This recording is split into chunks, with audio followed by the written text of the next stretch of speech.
I didn't think it was possible for Netflix to sink any lower than the Resident Evil or live action Cowboy Bebop show, but somehow they found a way to go even further beyond the Super Saiyan 3 of dog shit. Against all the odds, against science and against God himself, Netflix found a way to dig deeper than the deepest pit of hell to announce a show so foul that even Satan weeps. This isn't satire, it's not April Fools. With a straight face, they announced a live-action Yu Yu Hakusho adaptation. They can't keep getting away with it. This has to be a crime at some point. We have to hold them accountable. They are digging up graves and fucking the corpse right in front of us. This one is extremely painful for me because Yu Yu Hakusho is peak anime to me. This was one of, like, the big ones for me growing up. I even still own the goddamn Dark Tournament Saga on DVD. I never even opened it because I cherished it so much. So you can imagine how upset I was when I saw the announcement. This news was sadder than the ending to Marley and Me. I felt like I was losing a friend. Or I guess more like I felt like I was watching a friend being held at gunpoint. And they were, like, trying to ransom, you know, like, hey, subscribe to Netflix or Yu Yu Hakusho gets it. I'm like, no, please let him go. Just a boy. He doesn't deserve it. It doesn't make any sense why they keep doing this. I don't understand. This is like straight out of SpongeBob. How many times do you have to teach you this lesson, old man?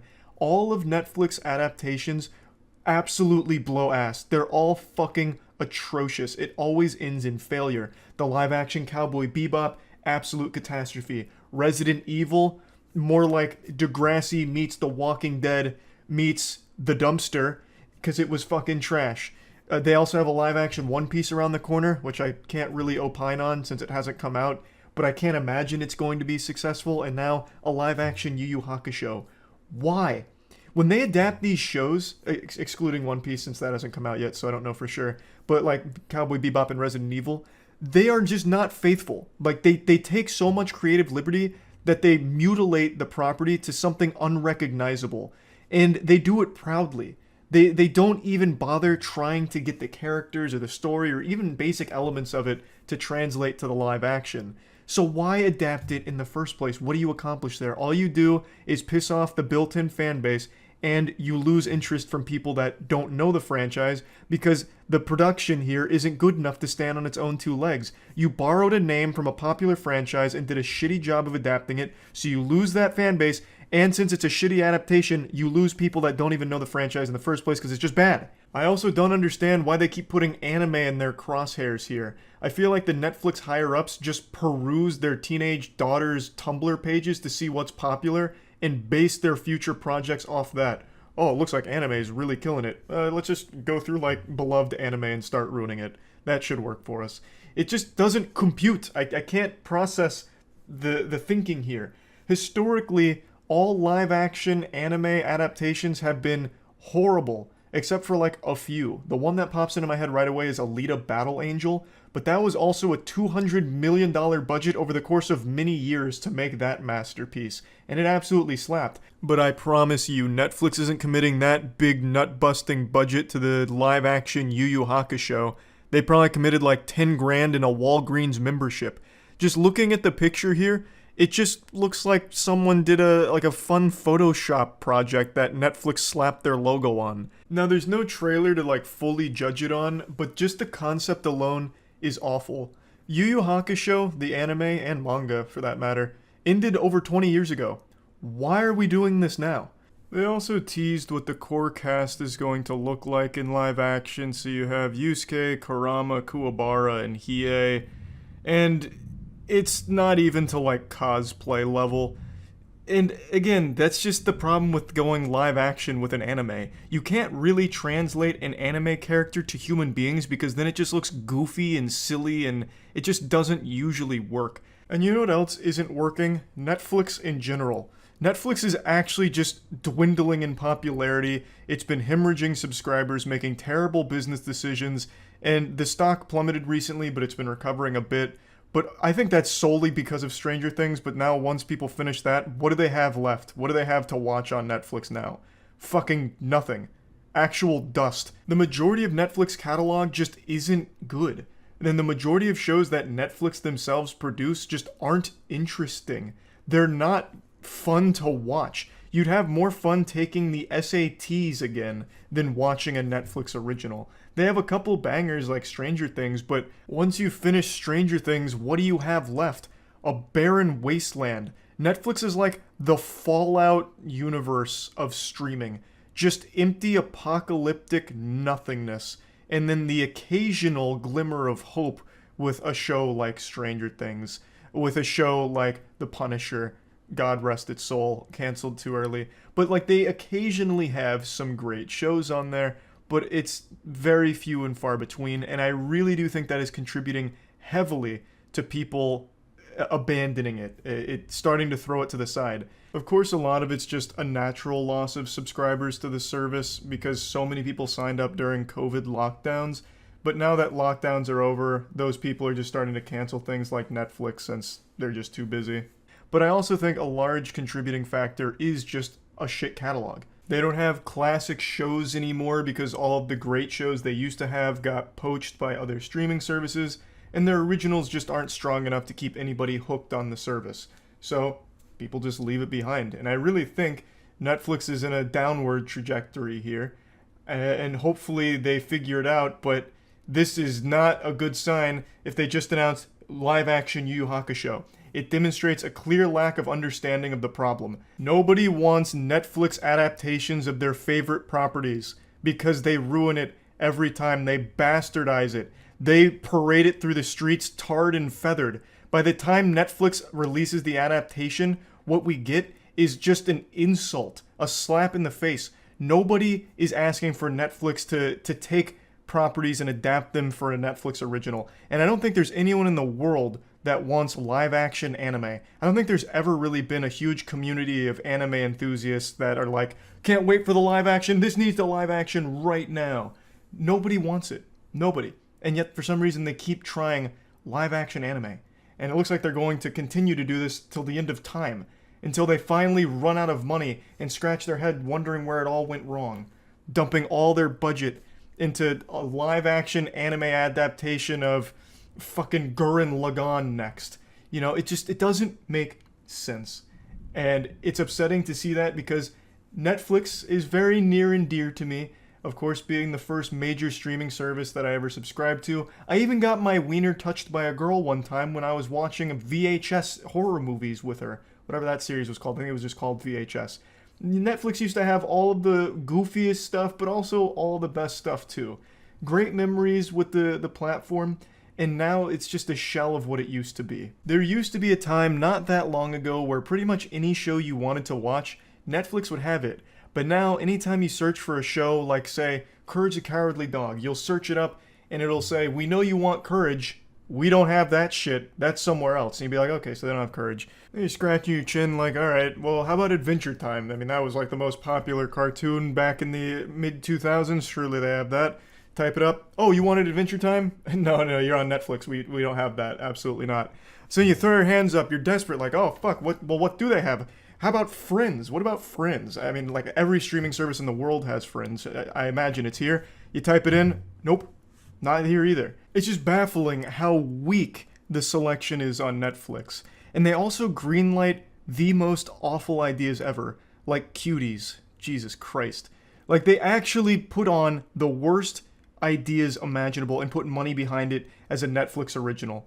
And there is no better example of that than Cuties, which honestly should have had Netflix thoroughly investigated for that shit. Absolutely disgusting. Netflix is just making all of the worst decisions over the last couple years or so, and it doesn't seem like they're getting it at all. Netflix originals are still synonymous with garbage, and they keep raising like the subscription prices, trying to crack down on password sharing.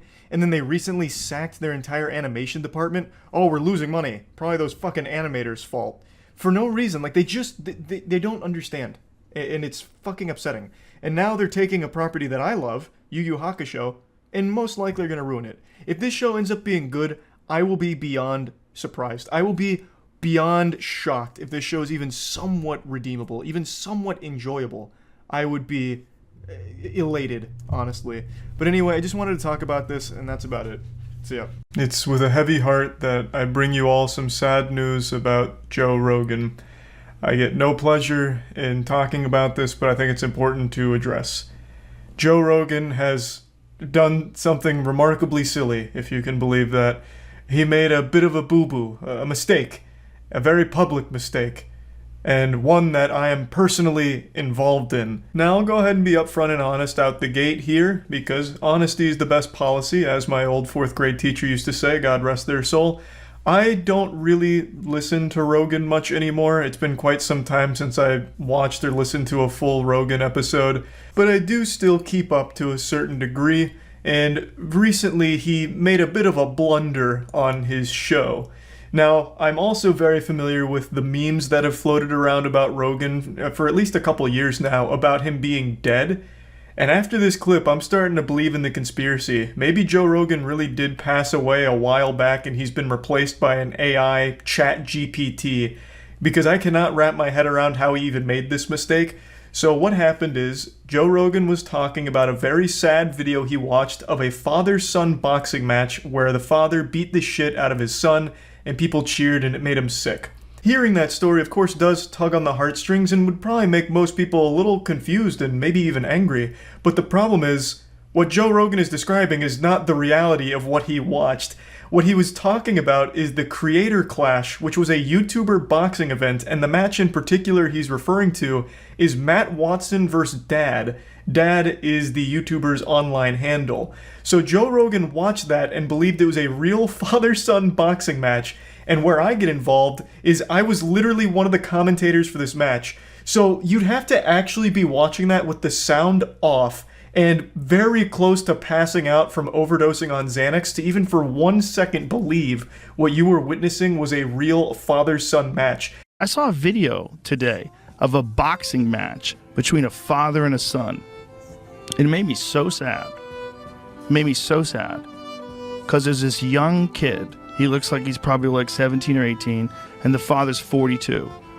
And the father beats the shit out of him. I mean, like, dings him in the head and keeps punching him. I'm like, that's your son.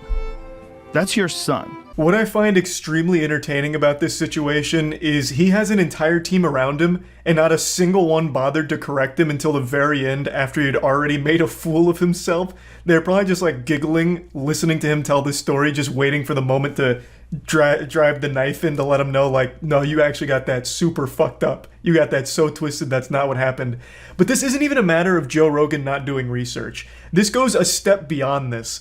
This is a matter of Joe Rogan not even bothering to turn the sound on to the video he's talking about. Because if you unmuted it, you would hear us, the commentators, explaining like the event and the situation and what was going on. So he had to have watched this with the sound off in order to even come close to misunderstanding what was happening. And even then, that's a stretch. You'd also have to be way too high to read, because when they walk out, their subscriber numbers are posted under their name. So like all of the signs and clues are there and drilled into the spectator's head, and somehow it misses Joe entirely, which is just wild to me.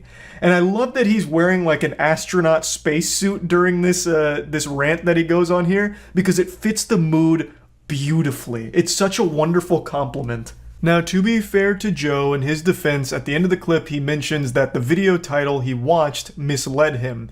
And in that clip that he references, the original audio is gone and replaced with a guy lying about the whole situation. And I just still don't understand why Joe would just take all of that at face value without just watching the original clip without the voiceover. I feel like he would have done both. Like, after being made aware of the situation, he then would have watched the original. But then maybe I'm putting too much faith in his process. Like, maybe I'm giving too much credit for his researching. Maybe he just watched this YouTuber voiceover that fed him a lot of misinformation and just instantly believed it without a second thought. And we're watching you beat your son up, because I get your son probably got cocky with you, and he celebrates after he knocks his son out. It made me so sad. Because first of all, I'm like, that kid has brain damage now, 100%. Maybe it's just a little, maybe he'll be fine, maybe he'll get over it, but maybe you fucked him up. That can happen too. He might be depressed from now on after that. It might fuck up his pituitary gland. It happens to people. And you just did that to your son. you're supposed to like touch him up. You're supposed to not even hurt him. Like slam him in the body a little bit. Like, you think he can fight? Okay, good dude. Okay, let's have a little boxing match. You don't tee off on your son's face on television. It's crazy. That is crazy, and I really love the fantasy Joe was in for however brief a time that he had just watched a clip from a television broadcast where a father beats the fuck out of their son live in front of an audience as everyone cheers. That is such an amazing, like, visual.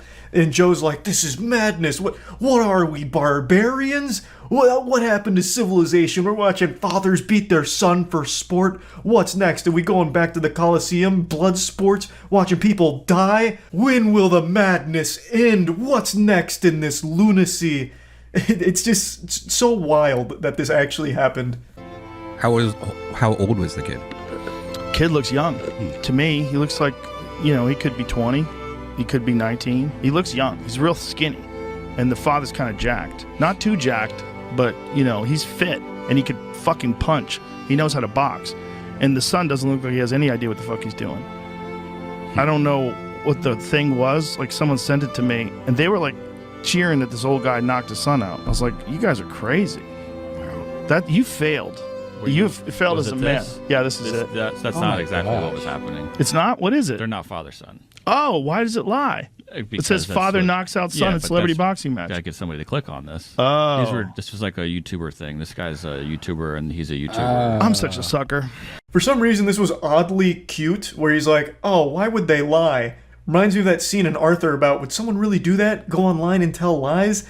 Like, Joe is just like so trusting. He's like, oh, I got betrayed. The title misled me. Man, I'm such a sucker. Like, at least he owned up to it. Like, I appreciate that he didn't try and fight and get defensive about it. Now, I went to the video here, and it's only 30 seconds, and it's actually none of the audio from the actual event. It's another man who's just spreading misinformation, saying this was a father-son grudge match. And I guess for some reason, Joe Rogan took all of that at face value. I just find it hard to believe that he only watched that 30-second clip and just believed it. Because Joe Rogan questions fucking everything. So he's just going to a random channel in like 360p because it's been fucking ripped and re-uploaded 1,000 times, so it's in shit quality. And for some reason, Joe Rogan just believed a completely random stranger online telling lies. I'm just still not fully convinced that he just received this random email and just watches everything that gets sent to him. This is a 20,000 view video. Are you telling me Joe Rogan sits there late at night and just goes through his entire email list of every single video sent to him, no matter how small, and just believing every single thing he sees? I don't know. That just doesn't strike me as realistic. But then after this situation, I guess it could be. Who knows? But since we're talking about Joe Rogan, I always like to take an opportunity to bring up his incredible nipples. Those are absolutely legendary. So I'm going to play you a stream clip where we go deep on Joe Rogan's nipples, because I think every time he's mentioned in conversation, it's important that we highlight just how beautiful those puppies are. We all know you love Joe Rogan's long nips. I don't know how many times I need to talk about how great his nipples are. He has the best nipples in the game. Legitimately, no one has a better set of udders than Joe Rogan. And since you brought it up, now I've got to pull up the picture, because I already know there's going to be people in here who haven't seen them. They're fucking incredible. They're actually fucking incredible. Oh, this is this is my tweet too. When you type in Joe Rogan nipples, it's my tweet. That's so fucking amazing. I'm glad. Just look at those. Look at those puppies. Just like two tiny little fingers. I know, this happens every time I bring up Joe Rogan's nipples. It always blows my mind that more people haven't seen these. They're so cool. It casts its own shadow. I've talked about that before too. Joe Rogan's nipples are kind of like the thing Carl Sagan made where you could prove the world was round using like 2 pillars. He talked about that experiment where they like erected 2 pillars, and judging by the shadow they were able to deduce that the world was round. You could do that same experiment on Joe Rogan's nipples. They're like little sundials. Yeah. Like I said, he's got the best pair in the game. Like, not even close. I have never seen nipples that look like Joe's. I didn't even think they could. They're like 2 tiny little tater tots. Well, tiny's the wrong word. They're anything but tiny. You could attach a car battery to them. Why is your website in a different language? Because for some reason, when I Googled his nipples, it defaulted to whatever language this is. I don't know why. But it's my tweet that it went to, which is cool. Why do they protrude so much? Has he talked about his condition of his nipples? That's a great question. Has he ever talked about them? I imagine he must have at some point. Like, at least somewhat addressed it. Like, hey, here's what's up with my nipples. I see nothing wrong with them. I think they're glorious. But I don't think you're going to see many of these out there in the world. These are rare. Dude was in a cold bath? Yeah, obviously he was in a cold bath. That doesn't change it. Like, if I'm cold, like let's say I poured ice into a bucket and I just sat in the bucket for like a couple minutes.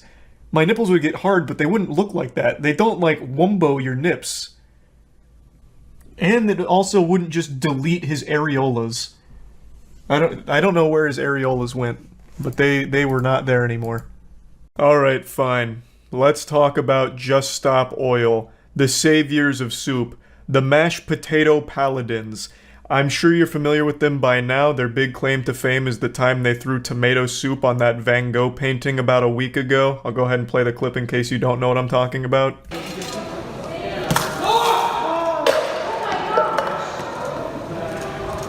Security!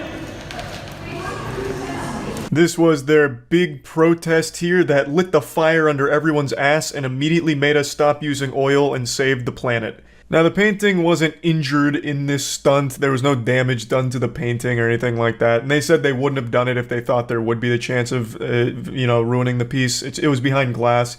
Their intention with this wasn't to try and get people rallying behind them to start a movement of, throwing food at paintings. Like, gather your kids together and get their Lunchables and go to your nearby museum to throw them at the paintings. God forbid French onion soup into the fray. Lord help us all if that was the case. The main purpose behind this demonstration and all of the other demonstrations is to try and get a conversation started on the deeper meaning behind their protests. But because it's all been so silly and stupid, the only conversation that's been had is roast sessions on them, calling them clowns and just focusing on how outrageous this whole thing they've done is. This was a huge deal that I didn't really bother talking about because I thought it'd be a one and done kind of thing. But since this, they've become very brave and bold and really fighting the good fight out there by throwing mashed potatoes on another famous painting, as well as employing the oldest trick in the book, a timeless classic everyone loves, blocking traffic and crossings. But anyway, Just Stop Oil is an activist group that is doing everything they can to keep their names in the headlines, hoping that through these controversial demonstrations, people will dig a bit deeper into the organization and support them. They're trying to convey a positive message through terrible means. The message is climate change is a serious problem that needs to be taken seriously and we need to start acting on it. And the first thing that must be done is cutting our reliance on fossil fuels, ending certain licenses regarding oils, and look for more alternatives like renewable energy sources and stuff like that. But their demonstrations obviously aren't directly combating climate change or doing anything to help. Mother Nature isn't healing because some tomato soup got thrown on a painting. At this point, they're not even really seen as climate change activists, they're just seen as serial soupers. But I guarantee local grocery stores are seeing a massive boom in soup sales, so that's great that they're helping local businesses, I suppose. But I also think it is a bit silly because they've taken a real message, and a message that I, as well as many people, do agree with when it comes to climate change and the importance of it. And they've turned it into a joke, a laughingstock, and turned people against it. It's made even more pathetic by the fact that they come across as massive hypocrites during their own demonstrations because they're wasting food and using cell phones. Those cell phones alone have contributed far more harm to the earth than the paintings that they're vandalizing. So it just doesn't even really seem like they believe their own messages. I feel like they're just doing it for their own personal attention or their own personal feeling of like moral superiority. I don't really know, but there was a clip I saw just the other day where during one of their blocking moments where they're blocking traffic, one of them superglues their hand to the road and throws the superglue in the drain right next to them.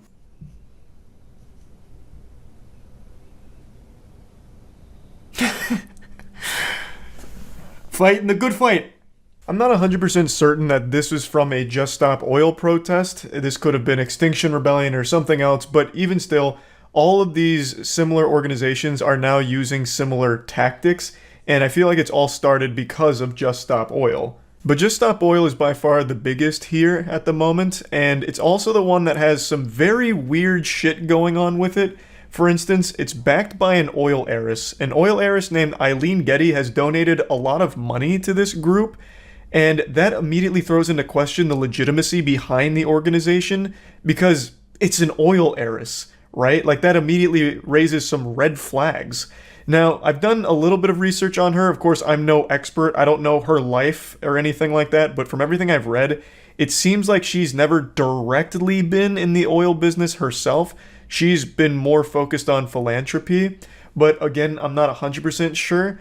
So, take all of this with a grain of salt, but she does back Just Stop Oil, and I do think it is a really weird look that an oil heiress is someone that's kind of behind this. I don't know if this is conspiratorial, but I do think there is merit behind the belief that Just Stop Oil is purposely silly and useless with their protests in order to belittle the message behind Just Stop Oil, to try and make people turn against it and only look at climate change as like a joke and equate climate change with soup throwing public protests, where they're immediately just going to be like laughing about it and just not take it seriously and weaken the message, because all of these protests are dumb.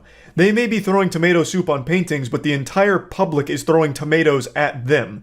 And it just completely takes all of the real messaging down. It's been doing more harm than good to the cause that they're supposed to be rallying for. And it's also weird that they're not actually targeting anything directly related to what they're protesting against. They're not targeting like oil locations or, higher ups in the oil field or anything like that. They're just sticking with very public things that only affect normal people as opposed to the people in power.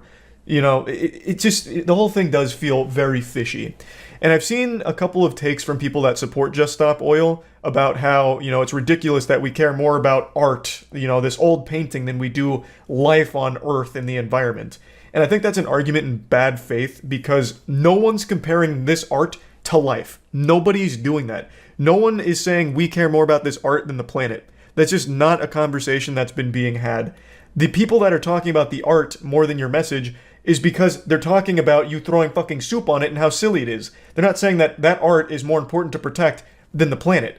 You've just done something so outrageous that everyone is now focused on the actual outrageous thing you've done, which happens to involve that art. So I feel like a lot of wires are getting crossed here. And I also see a lot of people saying, well, what else are we supposed to do? How do we get, the higher ups' attention? We've tried everything and nothing's changing, so why don't we do these big public displays? And this perspective I can kind of understand, feeling powerless and just trying to do anything to put the message out there, but why does it have to be something overwhelmingly negative and negatively affecting the people around you? You can absolutely get this message across in a positive way. Let's take, for example, Mr. Beast. I know this isn't exactly the best example, but Mr. Beast built his entire career around doing extremely positive things, and now he's the biggest YouTuber on the planet. And he is an extremely successful person. I believe the Mr. Beast brand is valued at over $1 billion now. And that's through only positive messaging and positive things. You can absolutely get messages across in a positive way. It doesn't always have to be like some kind of, vandalism or spray painting cars and shit like that, blocking people's route to work. Why not try a more positive thing and get people talking about you in a good light? Like, hey, did you see what Just Stop Oil did the other day? They saved 15 kids from a burning orphanage. Man, those are some heroes out there. I wonder what else they're up to. As opposed to, man, I'm 50 fucking minutes late to work because 8 people linked their arms and sat down on the interstate and there was nothing we could do about it. When your entire organization relies on people joining in order for it to be strong, there is a such thing as bad publicity. You don't want people to view you in a shitty way, because then you're going to have less people join and support you. So, anyway, that's just me ranting about all of this. I also ranted a bit more about it on stream in relation to the mashed potato incident, so I'll show you some clips of that now real quick. It's really popping off. It's getting the message across really well. I'm sure any day now we'll stop using oil. What is that going to do for them? We've gone over this before when they threw tomato soup on that other painting. We'll go over it again. The idea behind it is get their name in the headlines. Hopefully people will look at the message and be like, all right, I'll support that. That doesn't happen, obviously. All people do is they see the headlines like, wow, bunch of fucking lunatics. I'm going to ignore the message. Terrorist organization. All right, let's not get carried away. Right now, their terror attacks consist of throwing tomato soup and mashed potatoes on paintings, both of which were behind glass, so they didn't actually damage them. They just made themselves look super stupid. I wouldn't necessarily call them terrorists. If they really wanted to do something to, like, directly try and impact it, I don't know why they wouldn't target the actual oil companies or something. Like, instead of just blocking the interstate for normal working people, why not block the driveway to one of their houses or some shit? Or block the exit to one of their factories or some shit. Play the video. It's not a very interesting video, but sure, here. It's exactly what you expect. They throw mashed potatoes and then super glue their hands to the wall. Blocking traffic is the worst thing. I don't know if Just Stop Oil blocks traffic. They might. I know it might be Extinction Rebellion that does it, but for some reason, some of these groups block traffic for normal people. So then it's just working people that are significantly late to work because they were blocking traffic to get their message across. Everyone that was late now immediately writes them off and will always go against them 100% of the time. It's just fucking worthless. Oh yeah, they blocked an ambulance once too. I remember that one. That was Extinction Rebellion, I'm pretty sure. Yeah, overall, I just find this whole thing to be a massive miss here, just a fat L for the protests, because the only conversations being had are about how dumb it is, you know, and it's weakening the actual message, which I do think is a good message overall. So it's just doing more harm than good, and it's not doing anything positive or beneficial anywhere. So yeah, just wanted to talk about this a little bit. That's it. See ya. Alright, fair warning, things are going to get a little bit heated here, so I apologize in advance for maybe getting a little red in the face. Excuse my potty mouth and pardon my French, but Netflix is a bunch of dummies. Netflix, for some reason, greenlights every single project that accidentally floats across their desk, assuming it came from someone with a pulse. I hate to be so crude and crass with my language here, but Netflix is a bunch of goofball, stupid idiots. It blows my mind that they have so many Netflix originals and so few of them are even decent. I want to be clear, I'm only focusing on Netflix originals and not its overall catalog, even though I do think the strength of Netflix's overall catalog has been diminishing in a big way over the last few years. It's becoming pretty weak in comparison to the competitors. I'm only talking about Netflix originals for this video. They release so many, and I guarantee you haven't heard of even 2% of them. According to this data, they released nearly 900 originals in 2022. Where did they go? They certainly weren't marketed or advertised efficiently. They just fucking flush them down the Netflix shitter or something. Where are they? I can probably count on one hand how many Netflix originals of 2022 I actually watched and liked, or even really heard of in a big way. The others are just left to fester and die, just a rotted, bloating corpse on the Netflix catalog that nobody will ever click on because they are not interesting. I just don't understand why they greenlight so many productions and why they take so many series and put them on here as a Netflix original when most of them are just actually horrible. It's movies and shows that nobody will ever click on. Netflix original presents The Poop That Took a Pee. Netflix summer blockbuster #1 trending. Taking My Dog Bill to Get Neutered. A 3-part docuseries. Netflix original. Huge, yeah. Like, no one wants any of these things. I just don't get it. And I guess the reason I'm a little heated is because Netflix is an expensive fucking subscription. Like, Netflix costs a lot, and there's, like, nothing on there that I really watch actively. I really just kind of watch the big Netflix originals, like the good ones, the rare time that they have a hit. But for every one hit, they have 1,000 shit. It's just so weird how they, with a smile on their face, will throw so many things at the wall and just hope maybe 1 or 2 of them stick. I just can't imagine that's a super effective business strategy, but then again, what do I know? I thought them removing password sharing would pretty much put them in the grave.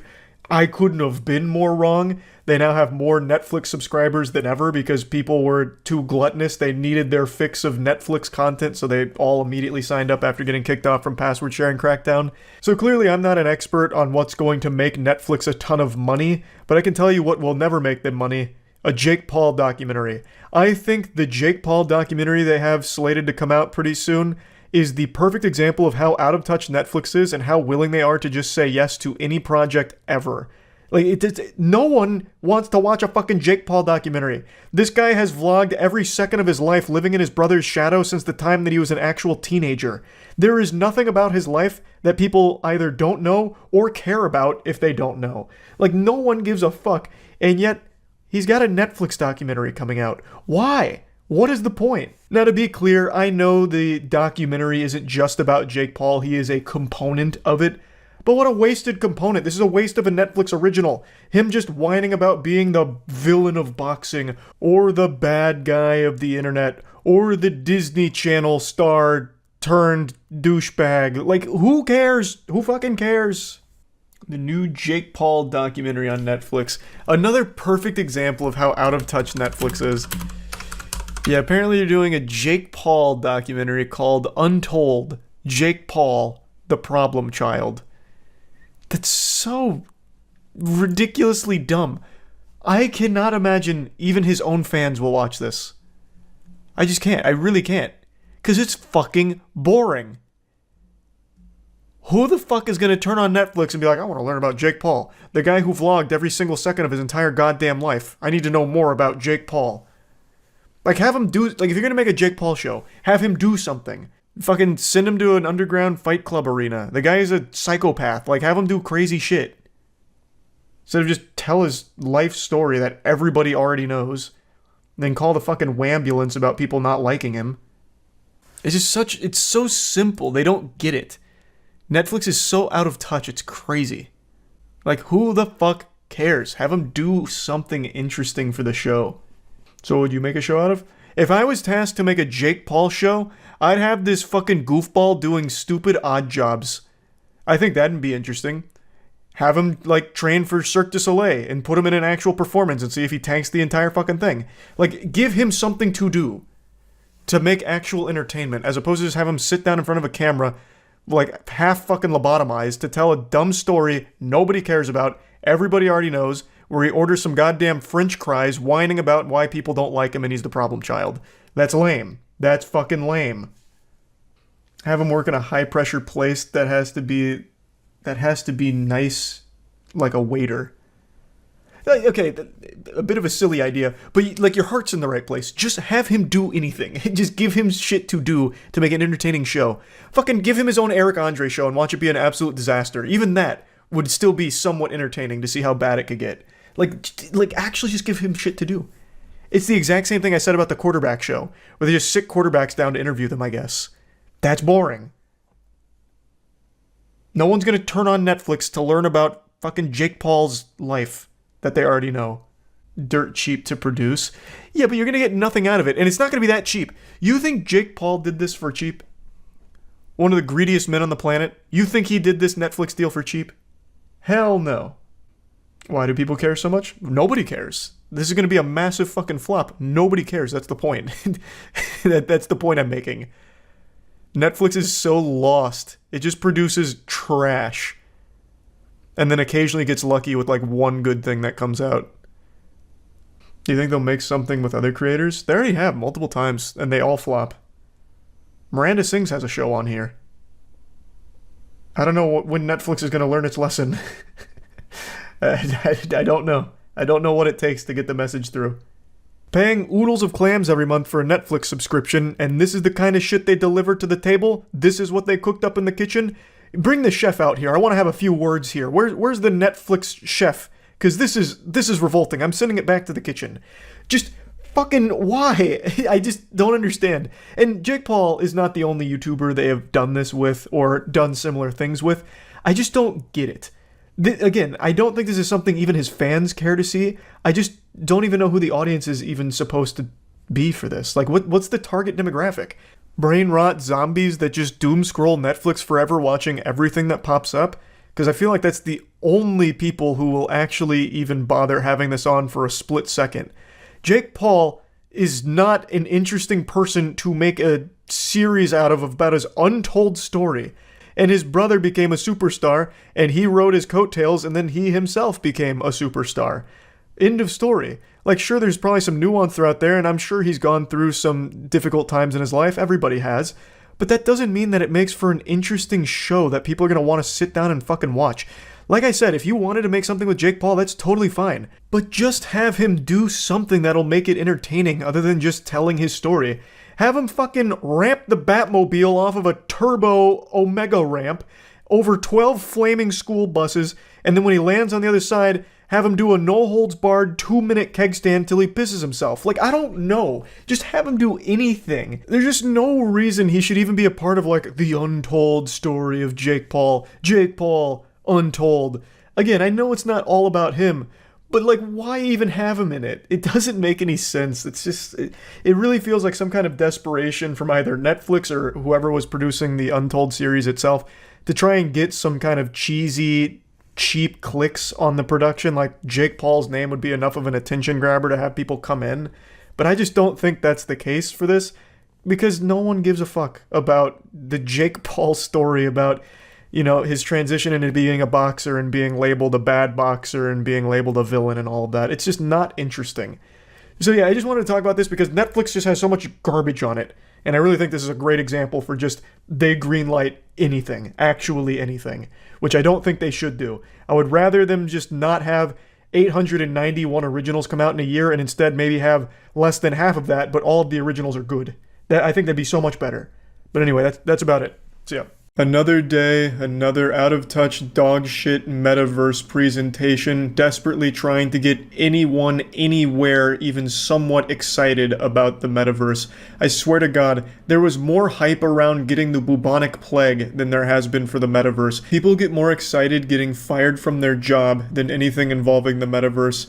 I bet couples would prefer that their significant other cheat on them rather than join the metaverse. Everything around the metaverse has just been a catastrophic failure at every turn. It's like a star going supernova, but instead of a star, it's a septic tank. And instead of an explosion, it's everyone laughing it out of existence. It is such a joke of a concept at this point. Every single thing the metaverse tries to show or do is immediately mocked because it is so unbelievably out of touch. Today, they did a last-ditch effort to try and appeal to athletes, so now they have Coach Nat entering the metaverse in order to try and get basketball players excited about metaverse possibilities, and it's fucking abominable. This might be their worst one yet.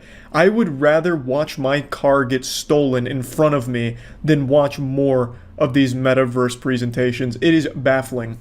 Let me go ahead and show it to you. Coach Nat, rather than communicate by Zoom, to come down on the stage and demonstrate to everyone what you're able to do at these clinics. Hello, and thank you, Adam. Yeah, that is Shaquille O'Neal's voice, and I love Shaquille O'Neal. He's like the Keanu Reeves of sports. He's just so fucking likable. How can you not be a fan of the Diesel? Shaq could beat the shit out of me, spit on me, and leave me stranded for dead in the desert, and I'd still ask for an autograph afterwards and say nice things about him. He's definitely the best part of this awful event here, but you can tell he's phoned it in. It's just a paycheck for him. Now, all of the astute observers out there will have noticed that in the Zoom call, there was a lot of big names. Probably the biggest amongst them was Obama. I don't know why Obama was there. Maybe he was like the chief engineer behind the Coach Nat programming. I couldn't really tell you. I don't know why, but what a power move. Maybe they're crediting Coach Nat for Obama becoming president. Like, without Coach Nat, Obama would have never been elected to office, which would be a crazy selling point, but my God, that would be pretty fucking hype. But I don't know exactly what the Zoom call was about. Maybe they were all brainstorming like, how can I get better at basketball at 80 years old? You know, what does it take? Oh, Coach Nat, the local geriatrics athlete instructor. All right, let's see Coach Nat app. And then they bring him out on stage. I can't find the whole clip. Not that I've looked that hard because I just really like this part. But either way, I like to just imagine Coach Nat is credited for everyone in that Zoom call's success, no matter what it is. Holy cow. I mean, we'd heard a lot about him during the pandemic, but I'd never stood next to him. My role is to help coach, train, develop the next generation of NBA talent. I know all the best moves and am untethered by one single dimension. I can even make a free throw. I don't know what it is about the metaverse where they have to choose the absolute laziest character design of all time, but they just have Coach Nat looking like a zombie, like a reanimated corpse of a basketball player at some point. And it's the same thing from like their Super Bowl commercial where they didn't even bother putting legs on any of the avatars. Second Life does a better job than Metaverse. fucking VR chat does a better job than the metaverse. It is baffling how unbelievably lazy and out of touch the metaverse is. I don't know too much about the modern NBA. I haven't kept up in quite a few years, so I don't know exactly who's introducing Coach Nat, but he looks like Jeff Bezos on a keto diet and somehow more robotic. He's like a failed android. I wouldn't be surprised if the presenter is actually part of the metaverse as well, just some kind of failed cyborg experiment that they've manifested through a 3D printer to go on stage and unenthusiastically introduce this metaverse coach. It's just so weird. It's like there's no human beings that actually work for these companies, and they just don't bother trying to hide it. Just totally shameless. This dude has about as much emotion as a mannequin. He delivers the world's most unenthusiastic holy cow. He said it with about as much enthusiasm as me putting away clean dishes from the dishwasher. It's just, why even have this guy presenting your product? It's gonna like kill any potential hype it might have accidentally garnered, because you have this guy who just doesn't seem like he gives a fuck about it at all. And you have Shaq clearly reading off the script, and this guy doing his best to memorize his lines like a child in middle school for a presentation. It just doesn't work at all. Like, how the fuck can this be your best foot forward for the metaverse? Before you leave, anything else you can do that you want to show the audience? I can even be the real Superman.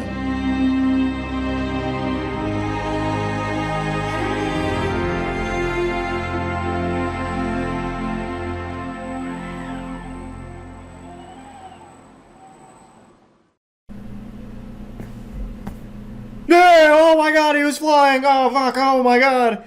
Like, what reaction do they expect from that? It's a fucking video game character. I would expect it to be able to fly and move around or something, because it's not real. You can do anything you want. You could have taken his head off his shoulders and put it on his dick. Like, you could do anything. Like, why am I supposed to be impressed that the character's moving around? I don't know if it was supposed to be like a joke or something, but it went on for like 10, 15 seconds. It's so fucking weird. What do they expect? Because it's not like a good joke or anything like that. It's silly.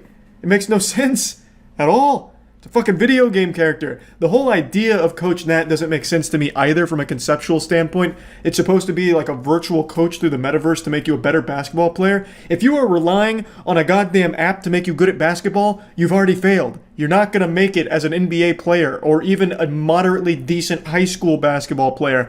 To be good at the game, the sport, it is a physical activity. You need a real coach to be correcting you real time as you're actually playing the sport. I don't think there's a reality where you can log into the Metaverse NBA Jam with Coach Nat and expect whatever you're doing there in the video game to translate into the real world. I don't see how that would happen unless it's like some kind of shit where Coach Nat also gives you some fucking microchip in your skull that is like the ball from Space Jam after he sapped all of the talent from NBA players and given it to you for, $15 a month or whatever he costs. I just don't see the future of the NBA being in Coach Nat's hands. I don't think the best players are going to be suckling from the infinite wisdom of Coach Nat's bosom. It just doesn't seem plausible to me. I was really good at Guitar Hero, but I fucking sucked at the real guitar. Like, there is just a difference between being good in a video game and being good in the actual physical world in the same, sport. I just don't see how that's going to change. Even if Coach Nat's giving, genuinely decent advice, like keeping your elbow closer to you when you're shooting is good advice. But you can already find that advice for free on YouTube from just watching, general basketball tip videos as opposed to paying for the Coach Nat tutoring in the VR metaverse. And again, if you're going to pay for coaching one-on-one, why not just get a real world human being to teach you? Because then you can be in person and they can correct your form in real time. So you don't develop bad habits and they can actually give you the advice and show you how it's implemented as opposed to just being in this VR game. You can be ranked 1 in the Metaverse basketball program, but actually suck stinky shit in the real world at basketball. Because I don't think VR gaming ability is going to work on the court, right? I just don't see it happening. So yeah, this is just another fat L for the metaverse here. I don't know why they can't get anything right about it. It is shocking. Every new presentation, every new ad is somehow worse than all the previous ones. It just keeps getting worse for it. I don't know how they keep doing it. But yep, just wanted to share this new one. That's about it. See ya. Netflix has a lot of good shit on it, but a lot of soggy dog shit too. Without a doubt, though, the worst thing Netflix has is their newest announcement called Cuties. Cuties goes above being just a bad movie. It's like an actual fucking crime. Here's the little Netflix blurb about it, a little Shark Tank pitch to get you invested, make you want to watch it. Amy, 11, becomes fascinated with a twerking dance crew. Hoping to join them, she starts to explore her femininity, defying her family's traditions. Pedophiles everywhere were pumping their fists in excitement. Finally, a movie made just for them. Fucking Dan Schneider must have fallen out of his seat in excitement when he read that synopsis. Here's the French cover, the original, versus the Netflix cover for Cuties. You can immediately tell which one's which, even if there wasn't French on one of them. As you can see, the American version on the right here clearly wants to just focus on hypersexualizing children. Every actress in this movie is actually 11 years old, by the way. Also, that tagline about twerking and femininity, that's on no other piece of media talking about this. It's only Netflix's explanation for the movie. So it focuses only on the twerking. It seems like they only wanted to post this movie on Netflix to try and normalize pedophilia. Now, there's a trailer for this movie, but I'm not going to click on it because I'm not a pedophile and I'm not a fucking idiot. That feels like some kind of trap set up by the FBI where you click on that and you basically speed run onto the sex offenders registry. It's like the old anarchist cookbook shit where if you Google that, you're immediately put on a list. This really does feel like some kind of trap where they're trying to catch as many pedophiles as possible with as little work as possible by just posting this trailer and then just taking everyone's name down that watches it. Or even worse, leaves a like on it. If you leave a like on it, you probably go to jail. It's just so fucking disgusting that this kind of movie would be put on Netflix and advertised in this way. I don't know if the movie's actually even like this, because like I said, this is the only blurb that said anything about 11-year-olds focusing on twerking. So maybe the movie's really not even like that. But I'm not gonna find out. I don't want to find out. It's still fucking disgusting. Netflix has a lot of explaining to do with how they've advertised this movie, because it looks like they only want pedophiles to watch this. This kind of shit just shouldn't be acceptable under any circumstances. And what the fuck is next for Netflix anyway, now that they're trying to open this Pandora's box of pedophilia? Next month, introducing Friend on Netflix. Ralph, a 13-year-old boy, finally gets his big break, landing a major role in a blockbuster movie where he's introduced to Harvey Weinstein. Together, the two become inseparable as Harvey Weinstein teaches Ralph how his penis works and how to keep landing roles in Hollywood. Join them on the inspirational journey, only on Netflix. It's just fucking terrible stuff, and I'm not trying to give Netflix any ideas, because that actually sounds like something Netflix would put money into at this point. Now, just a little while ago, Netflix released this statement: "We're deeply sorry for the inappropriate artwork that we use for Menomenes." Jeez, I just sound like fucking Doodlebob from SpongeBob. I don't speak French, sorry, I don't know how to say that. Cuties. It was not okay, nor was it representative of this French film, which won an award at Sundance. We've now updated the pictures and description. Yeah, but you see, it doesn't fucking matter, Netflix, because you've already shown us your asshole. You showed us why this is on your catalog because you want pedophiles to watch it. Your marketing was geared towards people that are attracted to children. You made it about twerking. Your cover photo was children twerking in very revealing clothing. Honestly, it's fucking disgusting. And even 4chan doesn't allow that. 4chan came out saying they will not allow Cuties content to be posted there. 4chan has better morals than Netflix right now. That's the fucking state of Hollywood. Now, I keep saying Hollywood even though this is a foreign film, but it was completely changed by Hollywood. They totally fucking rebranded it and made it more focused on sexualizing children than the initial shit showcased. Whether or not the movie is actually a sexualization of children, I have no fucking clue. But it doesn't matter because Netflix totally rebranded it for pedophiles. They made it like some kind of Willy Wonka's golden ticket to the pedophile factory just for them. It makes no sense why they'd change everything to focus on sexualizing kids other than just to try and normalize that, which is fucking disgusting, terrible, and gross. It's all super fucked up, and what's even more fucked up is just how common this shit is becoming from a lot of different places, like Twitter specifically, with minor attracted persons maps. There's so many people that are trying to make pedophilia seem normal or acceptable, and I really hope we don't actually get to that point because pedophilia isn't acceptable under any circumstances. It's just genuinely fucking not. But the more times I log on Twitter, the more often I'm seeing people saying how wrong it is to discriminate against pedophiles, or you're a bad person if you don't support pedophiles or something. And then you'll have Netflix do some shit like this, which reinforces that idea that pedophilia is normalized now. Get with the times. It's 2020. And it's just absolutely disgusting. Netflix had to have a lot of people okay this when this sexualization of children for cuties was put on their catalog. There had to be a lot of people that looked at that and gave it the green light before that went live. It's not like Netflix can turn around and be like, oh, no, guys, it was actually just one person. It was Chris, the intern. Turns out he's a convicted sex offender, and we just didn't know it. But don't worry, he's gone now. We've promoted him for his work. You know, they can't just, like, accuse one person of doing this and having it slip through the cracks because it's fucking Netflix. There is an actual department that greenlights all of these things. I know it because I've been declined from it with fucking Hard Turbo. So they decline some shit like Hard Turbo and then put on some pedophilia shit. It's weird and gross. So it's not like there is just a single person behind this. It is all of that department. A huge chunk of people at Netflix saw this description that's talking about 11-year-olds twerking, and a poster that sexualizes kids and said, yep, that's going on Netflix, baby. That's going right on the front page. And that is just the most baffling part of all of it.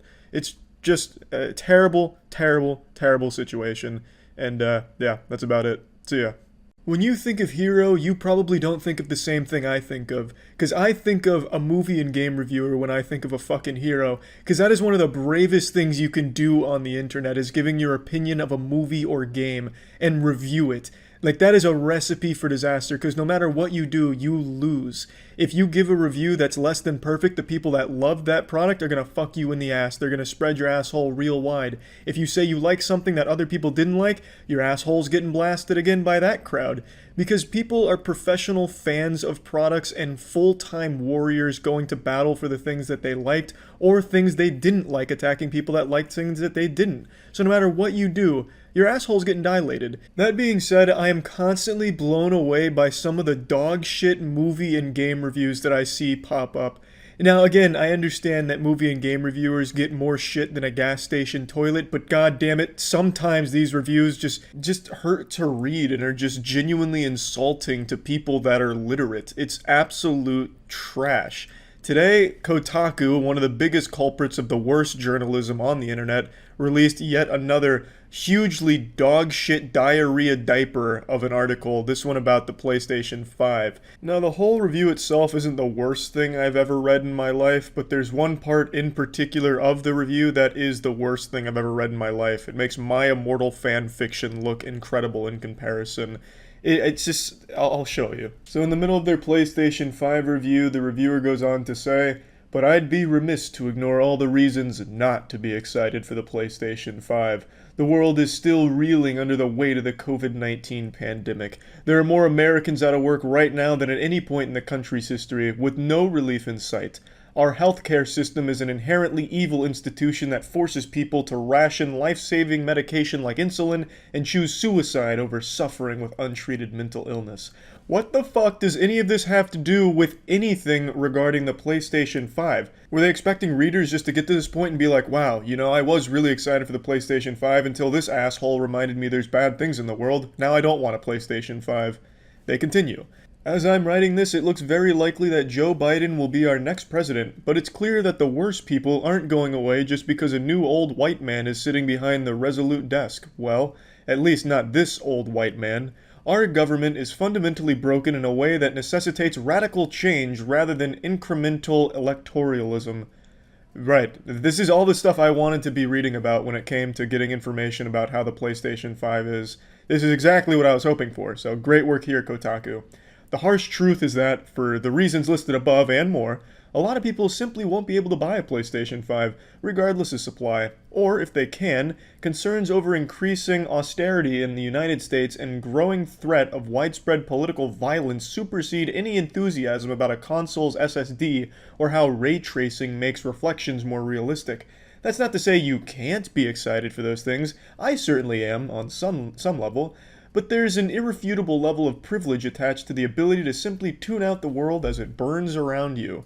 This is basically like going into a restaurant and reminding everyone that there's people starving in the world, and then getting a seat at that restaurant. This genuinely gives me no hope for the future of games journalism, and I actually think it should be a crime to even be a games journalist past this review. It is so bad. Kotaku is like a septic tank. You know exactly what you're getting when you look inside of it, but you're still constantly disgusted. This is like the millionth awful article they've made. Anyone remember like a year or two ago when the Joker DLC for Smash Bros. Came out and Kotaku made that article calling into question Nintendo's ethics because they thought they heard the word retarded in the background music? They just misheard a lyric and started throwing shit at Nintendo for their inability to listen. You remember that? Who is still reading this garbage? I don't get it. 50 Shades of Grey has better writing than Kotaku. This is just so awful and weird. So the thing here is, don't be excited about PlayStation 5 because there's bad things going on in the world. Well, for a lot of people, a console like the PlayStation 5 is a form of escapism. And those things that this guy lists here are things they want to escape from. That's a good thing. For just a little while, just enjoy yourself. Turn yourself off from all the terrible things going on in the world. And he makes it seem like it's a bad thing. Not everyone needs to be 100% miserable all the time like this guy, who then in the next paragraph goes on to talk about how he spends hours lying awake at night in his bed, scrolling through terrible news just to stay mad. Not everyone wants to do that. This is a reason to be excited. There's bad things in the world, yes, and now there is the PlayStation 5 where, for maybe an hour or two a day, you can just enjoy yourself and just kind of push that aside for at least a little while and have some fun, which I think is important. Games journalism is so fucking weird these days. You have like reviewers that can't separate reality from fiction, where they're talking about how they're afraid players are going to go on a real-world murderous rampage because they ran over 3 fire hydrants in Grand Theft Auto 5. And you'll have other game reviewers talking about how they're now suffering from PTSD because they watched Crash Bandicoot die once during their Crash 4 playthrough. Then you'll read a review from Polygon on Cuphead talking about how the reviewer can no longer sleep at night because they're just playing through these flashbacks of all the cartoon characters they killed on their journey to the end screen of Cuphead and give it a bad score for it. It's so weird. There's so many reviewers that can't separate reality from fiction, video games from the real world. And then on the other end of that spectrum, there's people like this guy who are so hyper-indulged in reality that they will not allow themselves to enjoy anything. Until the world is a complete utopia with no problems at all and free ice cream delivered to the Kotaku offices every Tuesday, this guy will not focus on anything besides the bad shit in the world. He feels guilty if he starts to enjoy something because of everything bad going on in the world. That's how it comes across. He can't even, for one review, focus on what was actually being reviewed, the PlayStation 5. He goes off on this long tangent reminding everyone that the world's not in great shape at the moment. Why? What is the fucking point? This whole review is like asking your friend their opinion on something and they just start talking about shit totally unrelated to the question. Hey man, how was that new Harry Potter movie? I know you just saw it. What did you think? Well, Charlie, as you know, I was recently laid off this week, and things have just been kind of hard recently. I've been finding myself crying a lot at night, and, it doesn't help that my girlfriend was recently cheating on me, and I found out, but that's really not even the worst part, Charlie. The worst part is, she was cheating on me with my own father, the man who gave birth to me. The ultimate form of betrayal, Charlie, so it hasn't been a great week for me. It's been rough. Oh, okay, well, yeah, that's all, like, bad shit, but how was the movie? The thing I actually asked about. It's just a stupid fucking review. I don't understand what is going on with the state of gaming journalism. It's terrible. And yeah, that's really about it. Just wanted to rant about that. That's it. See ya. That's the sound of me in pain. It doesn't stop. It doesn't end. It's only getting worse. I just got up and I felt the disturbance out there. I knew there was a problem, but I didn't know what the origin would be. I didn't know where it was coming from, but I had a hunch it was going to be AI related, because every single day there's some new company, some new change coming that is all about just fisting AI into every orifice the world is capable of opening for it. And now we've got the dynamic dipshit duo tag teaming here to deliver something nobody on the fucking planet is asking for outside of like drooling blue-screened brained idiots that for some reason want AI-generated music out the wazoo. But Spotify and UMG, Universal Music Group, are now allowing premium users to generate AI covers and remixes. So participating artists that are signed with UMG are now going to be eligible for premium users to get in there and start tinkering and tweaking it with AI. Which, if you're someone that's excited about this feature and plan on using it till the cows come home, you are a lesser person. you are a nerd, you're a dweeb, you deserve to be licking toilet seats clean in the gas station bathroom. You are actually like a fucking lobotomite moron, drooling imbecile, and should be institutionalized. This shit is so beyond cringe, I can't find enough words in the English language for it. Why would anyone want to take an artist's music and just AI remix it for their Spotify playlist? Like, oh, this song was good, but I wish I could change the lyrics around a little bit. So I think I'm going to. I'm a premium user after all. Alright. Put my wetness on the guest list, tugging on my nipples till my chest piss. Walk to Circle K for some Chex Mix. Much better. Chef's kiss. Thank you, Spotify and UMG, for allowing me to improve this song so much. These delusional, out-of-touch zombies in the music industry are already signing multi-million-dollar deals with AI artists. They're not real. They're signing deals with ghosts, imaginary friends. And now they're feeding you even more AI trash here by letting you take real artists' music and AI remix it. Also, the AI artists they're signing literally can't own that work. It has already been set as a legal precedent that AI-generated shit is not copyrightable. So all of the artists that are being swallowed up, gobbled up here in the music industry, these AI performers, lack of performers, they don't even own that. So you can just go and make that yourself too. They can't do anything to stop it. Like, it is so stupid from top to bottom here, and it's only spiraling even further out of control because now they're taking real artists' music and allowing you to AI slopify it. It's fucking insulting and embarrassing. So this partnership here is a licensing deal for recorded music and publishing rights, enabling Spotify to launch generative AI music models in the future. With this deal, Spotify models will allow fans to create covers and remixes of their favorite songs from participating artists and songwriters signed to UMG. They then start spouting barnacles about how this is going to open up additional revenue streams on top of what artists already earn on Spotify by providing more discovery opportunities for this UMG talent. AI products will eventually become available to premium users as paid add-ons, but unclear when that's set to launch.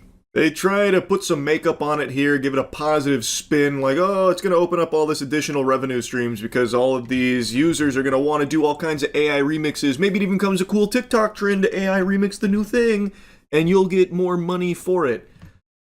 Yeah, that'll be a lot of fun. Just a ton of bots AI generating remix of songs. That won't go wrong. Surely that won't be exploited on Spotify in any way, shape, or form. I'm sure I don't need to dive into the spaghetti and the meatballs on why that's a bad idea and is actually just going to lead to a flood of just complete trash drowning out real music because there's going to be so much AI remixing of these songs from these probably label shills that are just going to go through and try and like artificially inflate all the numbers and make the song seem more popular than it is through all of these remixes and shit. Like, I think that's just disastrous. And also, they try and put this spin on it that it's like covers of your favorite song. Oh, it's a creative expression. It's allowing you as the fan to get in there and express yourself with the music, giving you the AI tools to do it. It's not. It's not a cover of anything. A cover of something is still creative expression when a person is going through and they take a work and make it their own. Whether through changing of style or just in their own singing voice, giving it their own spin, that is a very human, very real creative expression with covers. This is devoid of that. It is AI going through off of a sentence, off of a prompt, and just changing it entirely and taking the human element out of it. It takes the soul out of the work. The art is then gone and has now just become a piece of Gen AI garbage. So it is not a cover, and I would never use that word to describe this. And just like all of these slimy parasites, they always try to flap their ass cheeks and fart out some nice words about it, like the actual goal is to be artist first. So Spotify is talking about its key principles for developing its AI tech, including that artists and songwriters get a choice in participation. Oh my god, they're so benevolent. They get to choose whether or not they're part of this. Actually, unironically, that is kind of rare, because by default, these fucking pushes are always just, you're in no matter what. You come hell or high water, you can't opt out. So it is actually somewhat rare that they get a choice, but the fact that this even exists at all is a problem.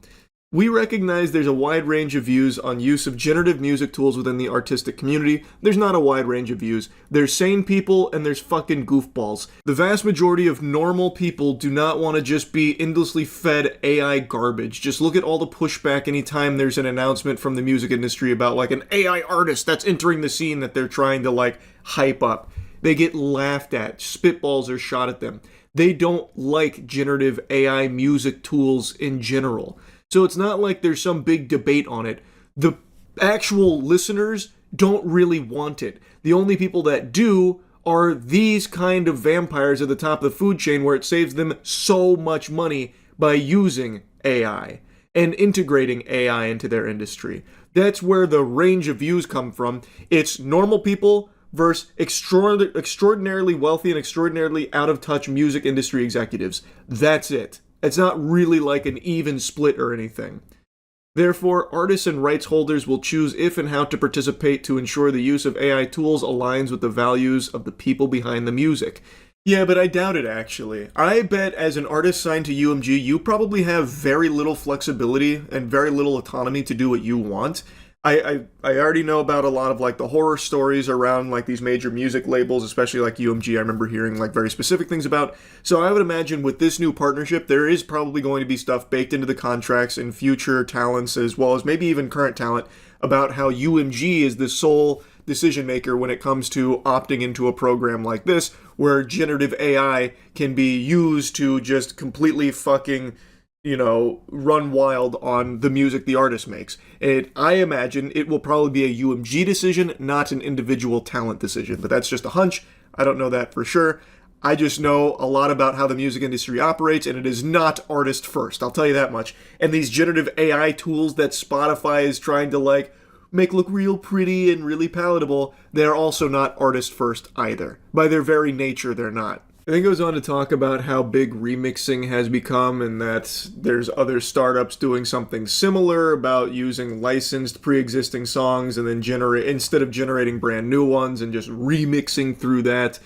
While new AI songs lead to further market competition for artists and music companies, remixing existing tracks is often billed as fan engagement product, which can deepen the relationship between a fan and their favorite artist. Not really. This is not fan engagement, this is loser bait. You are a loser if you use this. I don't know how they can pitch this as relationship building with your favorite artist. That's already extremely cringe. But I just don't even see the world where somehow a fan starts remixing all of their favorite artist's work and now all of a sudden they're a bigger fan of that artist. It'd probably be the opposite. They'd probably just start to think that they're doing the work. Like, oh my god, wait, I'm just as talented as they are. Because these kind of people have like this fucking AI delusion where they think they're actually doing something. So they'd probably be like, oh, I actually don't even really need this artist anymore. I can just keep doing these AI remixes. I'm kind of like the actual talent now. I think that's far more likely. The co-CEO of Spotify gave a statement saying, solving hard problems for music is what Spotify does, and fan-made covers and remixes are next. Yeah, but that's not a hard problem. Like, there was no problem. You have made a problem with these tools. Fan-made covers and remixes have historically always been a creative expression. Take, for example, like parody songs. Weird Al made a whole career out of making really high-quality parodies of popular music. Or just look at some extremely popular covers on YouTube. Justin Bieber was discovered through his covers of songs. It was and is still an expression of creativity and a showcase of talent with these covers and remixes that humans are making. But generative AI, it doesn't do anything like that. It is not some kind of creative expression. It takes all of that out of it, making it just this fucking husk. It's not the same, and I don't know why they keep putting them on like equal footing. What we're building is grounded in consent, credit, and compensation for the artists and songwriters that take part. Through each technological transformation, we have worked together with Sir Lucian and his team to evolve the music ecosystem into a richer, more beneficial experience for fans and a more rewarding outcome for artists and songwriters. That's a load of horseradish. That is not the reason behind all of this. It's solely because of money. It's AI hysteria where every company on this planet is desperately trying to find ways to integrate AI into their services because money, because they make more money from it. This doesn't do anything to improve the music ecosystem or anything like that at all. In fact, quite the opposite. Instead, this will just lead to a more bogged down, trash-filled AI slop fest, making it even more of an issue than it already was, because now you're directly putting those tools in the hands of these fucking losers. So it does nothing to actually improve anything. You have created a problem. The most valuable innovations in the music business always bring artists and fans closer together. That principle is at the heart of this pioneering AI-enabled superfan initiative. Oh, you make me fucking sick, dude. What a loser. What a fucking douchebag. Oh my god. Reading that out loud was painful. Which is designed to support human artistry, deepen fan relationships, and create additional revenue opportunities for artists and songwriters. Building on our long track record of leading the industry through technology changes and collaborating with Alex, Gustav, Daniel, and the team at Spotify, this initiative is firmly artist-centric, rooted in responsible AI, and will drive growth for the entire ecosystem. No one believes you, dude. Throw fucking tomatoes at this guy. Boo! Boo! Get off the stage. Boo! It's just so fucking out of control, man. I know I've been yapping about it a lot, but it is actually infesting everything and will only continue to spread. It is a plague. This desperate integration of AI into everything to enshitify it for the sake of the people at the top of the food chain making a little extra money on top of everything. It's so fucking gross. Anyway, that's really about it. So, yeah. I'm about to scare every mainstream media outlet with one single word. Gamer. That word is the boogeyman to so many outlets. Gaming is a hobby that's been put in the crosshairs of mainstream media for decades now. They treat gaming like the devil, the root of all evil. It takes the blame for everything that goes wrong. If anything bad happens in the world, mainstream media does their absolute best to tie it into gaming in some way. If some guy commits some atrocities, they'll bring up like his Steam account and be like, well, we saw all the signs there because he once played Sims 3, so we knew that this was inevitable. This has been a trend that's been going on for a long, long time and shows no signs of slowing down. In fact, it's only speeding up. They're putting more coals in this train and they're driving it right off the fucking tracks here. They're going super hard on attacking gaming for everything that goes wrong in the world. And recently a YouTuber named The Act Man made a great journey through time looking at some of mainstream media's finest pieces on gaming. So I just wanted to share some of their highlight montage here with their best takes in gaming. I'll put a link to Actman's video in the description so that way you can see all of the stories, because, wow, they're really something special. Will gaming kill you? I imagine this is going to be talking about this recent fascination with obsession and blaming the subjects of obsession as opposed to the actual underlying cause of the addiction. That would be my guess. There's this recent trend, and it's not just gaming, where things that become a subject of addiction, which is literally anything, food, porn, games, any of it, instead of like talking about addiction itself, it's about these things should be banned because people get addicted to it. It's so weird. We've regressed so fucking much. Over the years, is Fortnite too addictive? How many games put your kids at risk of pedophiles? There's a lot of fun questions for us to answer. Now, when I The answer is launched Roblox. my investigation, Your odds of encountering a pedophile in a video game are exponentially higher on Roblox than anything else. That shit seems like almost commonplace with how often that happens there.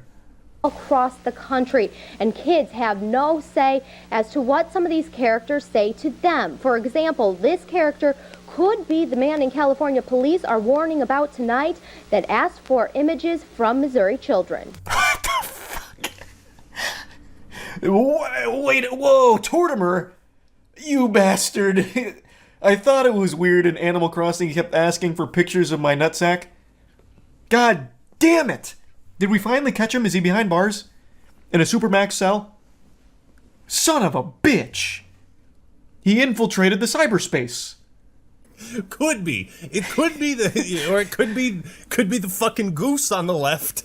Could also He could be her. anywhere. And kids have no say as to what some of these characters might say to them. For example, this could be the man police are warning about tonight who asked for pictures from Cyrodiil children. I cannot come up with any legitimate reason that an adult would be playing that particular game. No reason. No reason for an adult to play Animal Crossing. Only bad reasons. Well, you know what? That's where Sheriff Popeye and I are going to have to agree. I can't think of a single reason any adult would be playing Animal Crossing, especially when better games exist, like Fortnite. Yeah. He's actually making good points now. Crime alert. We abuse. Anderson says it is going to take This is parents hype. paying attention to keep this problem from exploding. Oh, you don't say. Having parents pay attention to their children and what they're doing. How dare you even suggest parenting in the modern age? You absolute harlot. You're telling people to be parents? No. That makes no sense. Just give them an iPad and unlimited access to everything online and then get mad when they find something they're not supposed to find. That's parenting. That's real parenting. When really all it comes back to is just parents knowing what the fuck their kids are doing. Now, Yep. right now, we know that only 3 children have been reported as being involved in this. Anderson says this is What? not a reason to be paranoid, but is something to be aware of. While it's not a reason to be What? paranoid, we are Involved still in going what? to produce a new... What did... Involved in sending photographs to Tortimer in Animal Crossing? Is Tortimer not just an NPC? I'm pretty sure it is. Who are they sending it to? Nintendo headquarters? What are they involved in? I need to look up Tortimer. Is he in jail? That slimy son of a bitch. Tortimer is an elderly tortoise. He's a fucking NPC. He's the mayor in the town the player moves to. Who the fuck? What are they involved in? Is going to redefine portable handheld gaming the way iPod is redefining music. Well, stop the music, because it's also redefining how vulnerable your kids are to child molesters. God! How? Explain to me how you arrived at this point. What do you mean? We just watched about how Tortimer from Animal Crossing was soliciting nude photos of minors through Animal Crossing. Are you not paying any attention at all, Act Man? He's in the mainframe. He's in their hands right now. Nintendo DS comes with a feature called PictoChat. PictoChat? PictoChat? Well, let me explain. You open the DS Oh, he unit, actually takes you a dick turn it pic on cam? You push PictoChat, and your DS unit is an open book.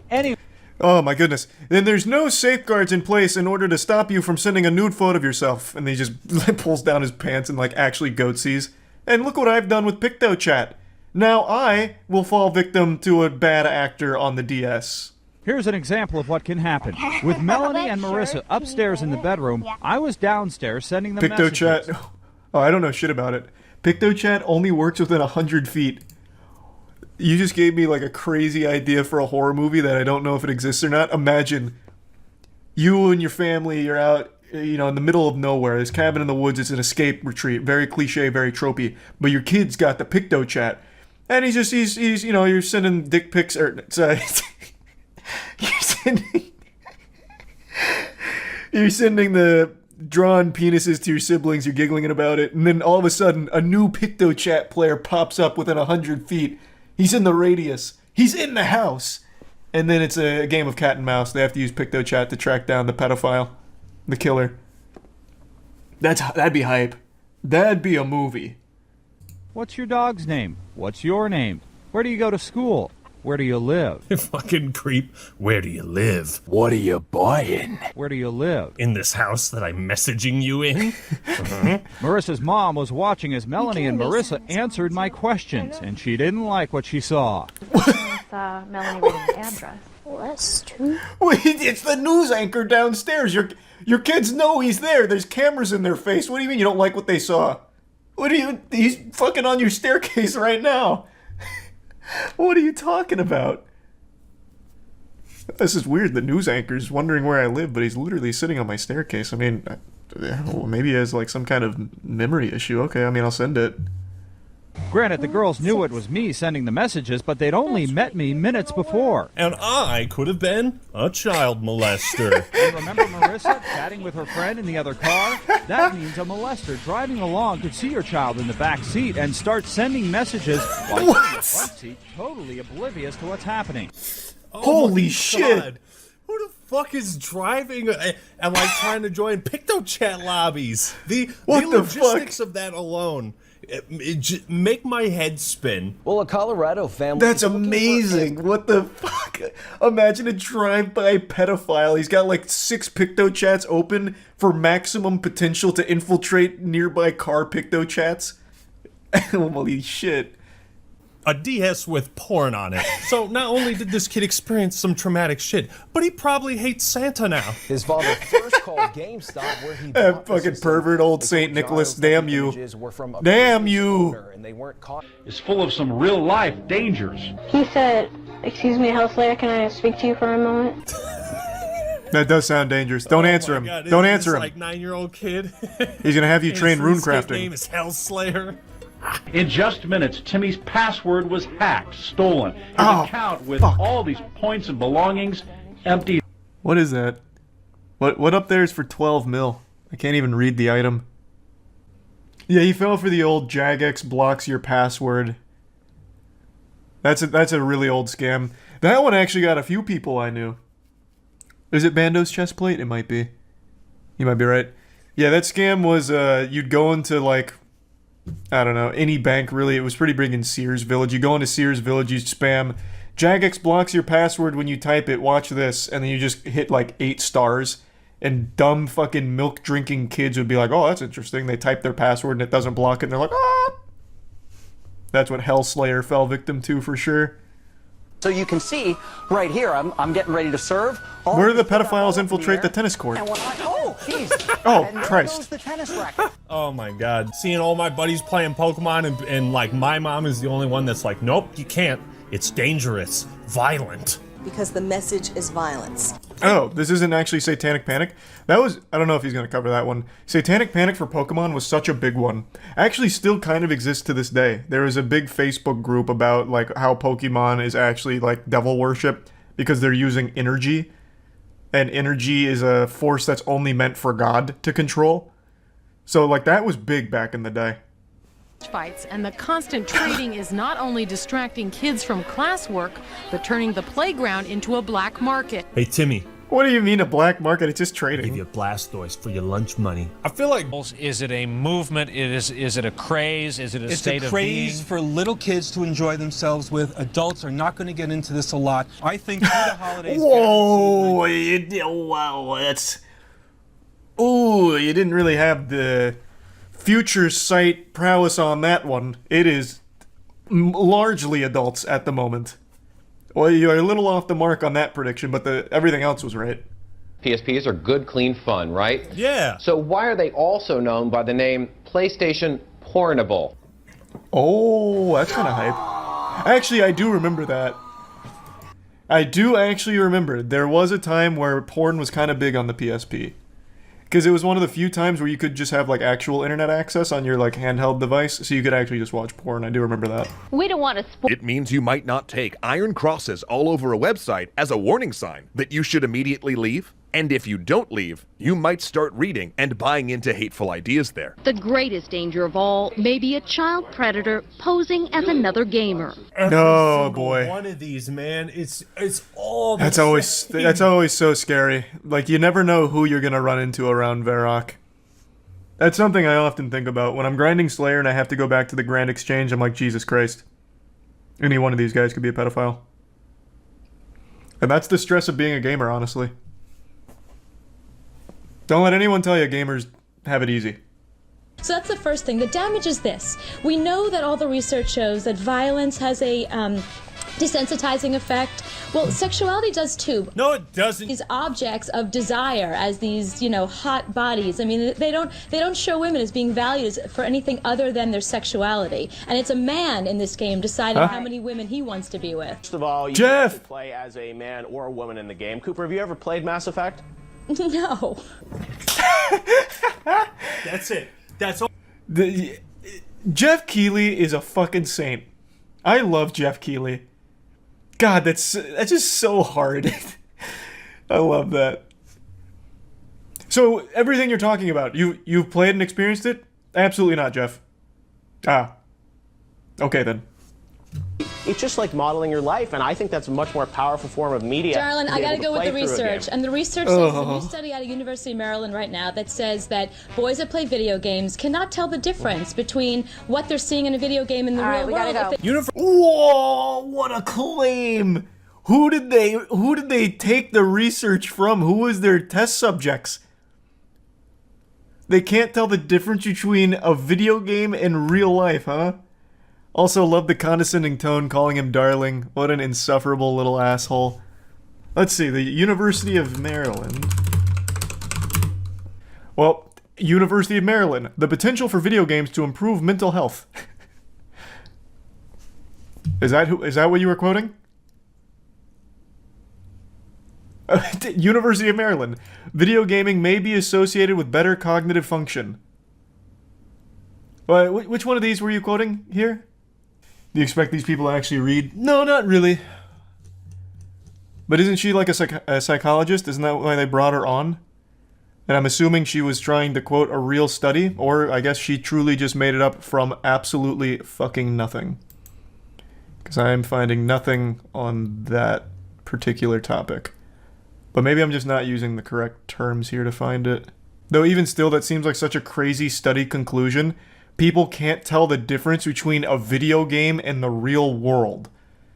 You would that is a crazy fucking claim to make. I don't know where the fuck this came from. But she apparently has a PhD in psychology and has published 7 books. And in 2008, she apologized for it. She just fully admits to knowing nothing about it. Yeah, at least she owned up to it. She didn't try and double down on it again. I guess that's good. It's the highest rating that it can have. So first of all, this board that rates them needs to have their head examined. And this made me feel old watching this. What happened to Atari and Pinball and Pac-Man? God, you are old. You are so old. Why is technology advancing? What happened to the good old days of Betamax? You know, why do we have streaming music? What happened to the good old days of tube television and black and white TVs? This is stupid. Is it fucking stupid? Why are things advancing? Why can't they stay archaic? She accidentally stumbled into a strip club on Roblox. And that's where we're going to call it a day. That one, Roblox is actually dangerous, though. The amount of fucking pedophiles that have been caught from Roblox, actual pedophiles that have preyed on kids from Roblox is fucking actually astonishing. So, you know what? If they're going to run a story about, hey, maybe monitor your kids on Roblox, I'll be like, you know what? That's fair. Yeah, that's fine. I actually agree. Reporting live from ACT News, this has been the Act Reporter. Good shit. Signing out. I hadn't seen any of those stories. Way to find some gold. Good shit, Act Man. I had legitimately never seen any of those stories. I remembered a couple of the controversies, but I never actually saw the segments. Why do people keep blasting video games when they should blast other stuff? Where have you been? They blast everything. Literally everything. I saw a big Twitter thread about why it should be really frowned upon to ask your friends to help you move. Everything gets blasted. Literally anything and everything is a problem. I don't know where you're getting why it's just games. It's everything. People make up shit to get upset about. That's just Twitter. Yeah, but Twitter is like everyone now. I used to think it's just Twitter, but Twitter is so big, everyone has an account pretty much, so those people exist in the real world. It's no longer just these, isolated cryptids that use it. It's actual people. Wait, that thing about helping friends move, that was a study? What? No, fuck, no. Literally nothing people get mad about on Twitter is anything like a scientifically backed statement or anything. It was this lady melting down about, people who ask their friends to help them move. She called it, childish. You need to do it yourself. Pick yourself up by your own fucking bootstraps. Move yourself. Don't inconvenience your friends or some shit. It was so dumb. It was so fucking dumb. I'm sure all of you have seen at least one of those extreme over-the-top PSA commercials where it delivers its message in the most frightening way imaginable, like it's fucking Michael Bay directing it. So, like, the most popular one I think is the "Be careful with speeding," and it's a car that, like, breaks it out in front of another car and then starts tumbling because it was going so fast, and then it crashes through some bushes into a child's birthday party and just fucking splatters like 8 kids, gets like a goddamn Kilimanjaro Halo 3 style with, like, just this car blasting through them. It's like, you could have not killed all these kids if you just were going the speed limit. Or another really popular one is workplace safety, and it's this lady who has this giant pot of boiling water, and she's like, I'm about to have a workplace related accident, and then she slips like it's fucking Looney Tunes on a banana peel, slips, throws the boiling water on her face, and lets out a blood curdling screech, ah! And her face is melting like Harvey Dent. It's just fucking putting the fear of God in people with its message. Well, I'm sure we've all seen that, but what if we had that level of extreme nature, but for sadness, and unintentionally? Let me show you the most recent Metaverse commercial that's airing during the Super Bowl, apparently. The Metaverse is just getting sadder and sadder with every advertisement. I've got to mute the music here because of DMCA, but it's Don't You Forget About Me. But let's just imagine they were playing like 2019 Guy or a Boner Jam like that here. Yeah, but full-blown Five Nights at Freddy's security breach style shit here.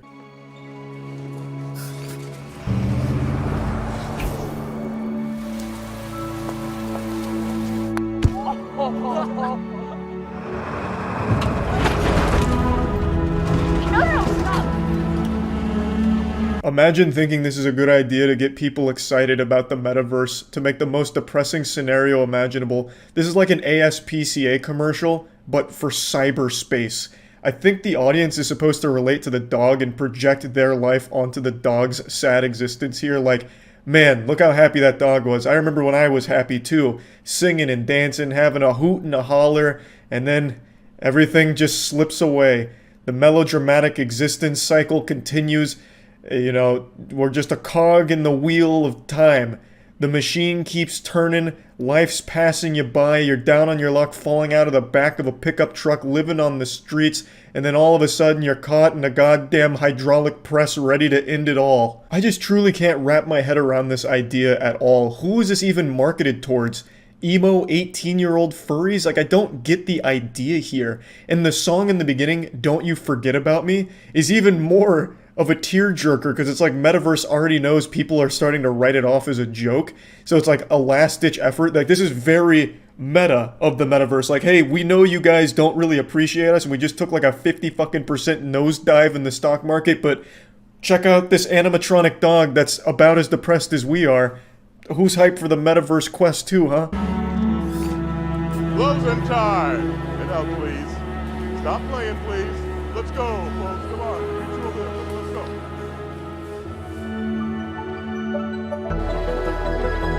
Hoorah! The day is saved thanks to the Metaverse. Some kind stranger just strapped a fucking VR headset to a mascot dog at what I think is a car dealership. I don't even know. Comic-Con or something? I don't really get it. I don't know who would even do that. It's not like a prank or anything. Maybe this dude knew that the machine had a soul. So he's like, here, might as well just lock them in this sarcophagus of the Metaverse here. Just makes no fucking sense. Now this poor guy's forever trapped in VR chat, or like the Roblox Meep City, whatever the fuck's going on here in the Metaverse. Because he can't take it off. It's not like the dog has any means of getting that headset off, so this is just going to be his tomb. So if it ever runs out of battery, or God forbid a power outage, he's going to be trapped in eternal darkness there. So it's actually a pretty cruel existence.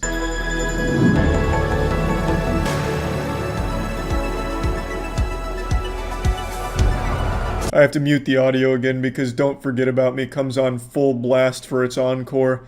Don't forget about me, more like, please forget that this commercial ever existed. So the takeaway from this advertisement, as I understand it, is the only way to escape the meaningless tedium of existence is to retreat into the Metaverse.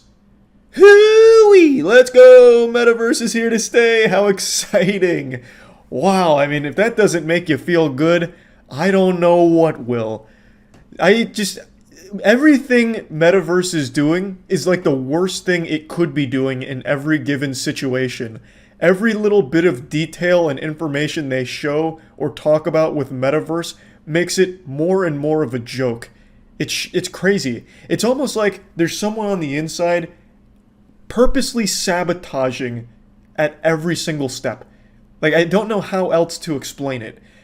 And yeah, I just wanted to share this because this was one of the more confusing ads I've seen. This is up there with like that Coke ad where it's like professional gaming for World of Warcraft PvP, and for some reason instead of finishing the championship battle, they all throw down their axe and drink a Coke instead to be friends.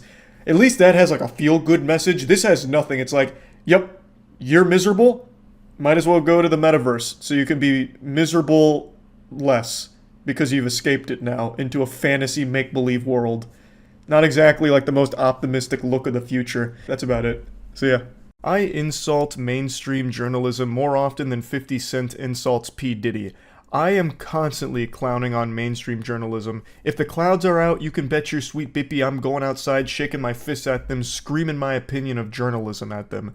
I think that industry has gone in an unforgivable direction. Like, I challenge any one of you to open an article on your phone. It'll be the last mistake you ever make because you'll probably end up throwing yourself down the staircase in frustration because you won't even get the article. You just get inundated with ads. Auto-playing video ads, jump scare sound ads, banner ads, all throughout the page covering every single pixel. It's just ads out the wazoo there. They don't even use punctuation anymore, like periods and question marks to finish a sentence off. They just put like an ad there. You get maybe 2 tiddlywinks of information about whatever topic you clicked on, and the rest is just ads. It sucks. Or they just straight up paywall it and you can't read it without giving over a subscription fee. It's downright diabolical. It's tacky and I hate it. It's just an industry that I think is going in the worst possible direction. And another very common practice in mainstream journalism is writing bullshit articles for the sake of drumming up rage, so that way people will click on it to leave like a nasty comment or talk about it or whatever, just to get some rage clicks, even though it's just based on nothing. The 2 biggest culprits of that practice are Kotaku and IGN, for example. Actually, they're probably not even the biggest. There's definitely bigger ones out there, but those are the ones that constantly get, tomatoes tossed at them on Twitter. There's plenty more, but the outlet I want to focus on today is Dexerto, a name I'm sure you've all heard before. It's also a name that gets pronounced 1,000 different ways, so I'm not even sure the correct pronunciation. I've heard some people call it Deserto, like who really knows? Tomato, fucking tomato. Some people pronounce Dexerto like they're casting some type of elvish spell, so it's really all over the place, but I'm sure you know this publication. Their big thing is pushing out as many stories as possible, as quickly as possible, no matter what. Come hell or high water, Dexerto needs to publish something even tangentially related to a streamer or a YouTuber or gaming every 15 minutes on the dot, or else the whole company's gonna blow up. It's like Speed with Keanu Reeves, but instead of going over 80 miles per hour, they need to go over 80 articles per hour, it seems. Because they will write about fucking anything. Like if XQC had a half-brother who had a 3rd grade English teacher who just had a son that opened a lemonade stand in Kansas and sold 3 cups of lemonade, I bet you Dexerto would publish an article about it. And it's been very successful for them as a business model. Oftentimes when a big story breaks, it's the Dexerto articles and headlines that are getting pushed around the most, like they're the center of fucking mosh pit here. Those spread the quickest because they're really a concise breakdown of like the main points, like a bare bones synopsis of whatever the topic is, so it makes it easily digestible and people share those the most. And since they write about everything, they always will be there for the bigger stories. Oftentimes when they do like the smaller niche things like, oh, did Tim the Tat Man leave a Hershey stain in his boxers? Look at his britches at, timestamp hour 22 of his Call of Duty Warzone stream from last night, and they'll write a whole article about it or whatever. Those kind of just wither and die, but they still publish them. But sometimes they don't. So that's what happened yesterday. Dexerto published an article about me. And I use this phrase a lot, but I mean it. This is the truest sense of a nothing burger. They published a story about a video I made where I was just making fun of dogshit TikTok pranksters that harass elderly people. And they wrote about this like it was newsworthy. Moist Critical slams creators harassing the elderly for prank content. And the article is just taking a couple of quotes at random from the video I made about like it being really embarrassing and me just insulting the people behind it. And then it took 2 quotes from 2 random YouTube comments that are like, these guys fucking suck. It's like, why is that an article? This isn't anything noteworthy whatsoever. This isn't some grand, controversial, brave statement or anything where the Dexerto author was shocked, mouth agape. Oh, he did what? No one's ever thought to go after TikTok pranksters. What a pioneer. he's a hero. Like, this is the lowest hanging fruit imaginable. This is me just making fun of some douchebags. Like, it's not deep. It's not at all. There is no reason to have ever put pen to paper to write about this. It's complete. Oh, I don't know why I'm giving so much credit to Dexerto here. This was 100% like a ChatGPT generated article because they were reaching a deadline. They're like, fuck, I got nothing to write about. Let me go ahead and pop this bitch into ChatGPT here. Summarize Moist Critical's harassment elderly TikTok video, and I'll just go ahead and publish an article with all those bullet points in it. Like, this is nothing. It's actually nothing. It is me just making fun of some douchebags. I've done that for a decade. Why is this a news story? But since they portrayed it as something noteworthy, like something that's front page news, they posted it on Twitter and the story popped off. Quote, "It's so fucking embarrassing. Moist Critical calls out prank YouTubers who are harassing elderly people for content." Man, this guy, wow. He took up the sword and did what no one had the courage to do. Call out TikTok pranksters. Is there any lower hanging fruit? It's just a simple video of me clowning on some assholes. Something I have done time and time again and something I will always continue to do because it is fun to do. Not because it's some kind of important, crusade I'm trying to lead. I'm just making fun of them and making jokes about them because it's enjoyable to do. Why is this a story? And that's what a ton of people pointed out too, making fun of me as if it was me making some kind of video essay on why TikTok elderly harassment pranks are bad. When that is not at all what I was doing. I was just making fun of them. Like, that is it. Like, it's about as like lowbrow as those three farts. Like, my little ass trumpet right there is about how deep that video went. I wasn't making big statements or anything. I was just making fun of them. There was no reason for this to be a news article. And they do this all the time for everybody. Like, here's another one I remember. Moist Critical slams creepy alpha male dating coach charging $3,000 for advice. Again, it's me making fun of some loser. Like, that's it. Like, this isn't a story at all. They're just seemingly picking videos at random and just, like, giving a brief summary of that video and portraying it as if it's me making some kind of, like, grand stance here. And when they post it on Twitter, that's what people think I'm doing, which I'm fucking not. Like, I'm not making anything deep about elderly harassment pranksters. Everyone knows they suck. Everyone the people themselves are, like, shameful little worms, and I know when they have moments of self-reflection, they look in the mirror and they're not happy. Like, everyone knows that they are objectively worthless losers. Like, I'm not doing anything brave. This isn't news when I make fun of TikTok harassment pranksters, or the TikTok love guru who's selling you the 888 get pussy now service for 3,000 clams. Like, that's nothing to write about. I'm on the edge of my seat waiting for their next banger article. Moist Critical makes strong stance against animal abusers. Fucking flames coming off their keyboard as they type about it. Whoa. It's just super dumb. It's really dumb. They've been doing this for actual years, by the way. Some of my favorites include this one about me insulting the Modern Warfare 3 campaign, calling it objectively bad, which it is. That shit blows ass. It is terrible. Boo! Boo! I'll say it a million times. Modern Warfare 3's campaign was unforgivably cringe, worthless trash. Why would that ever need an article, though?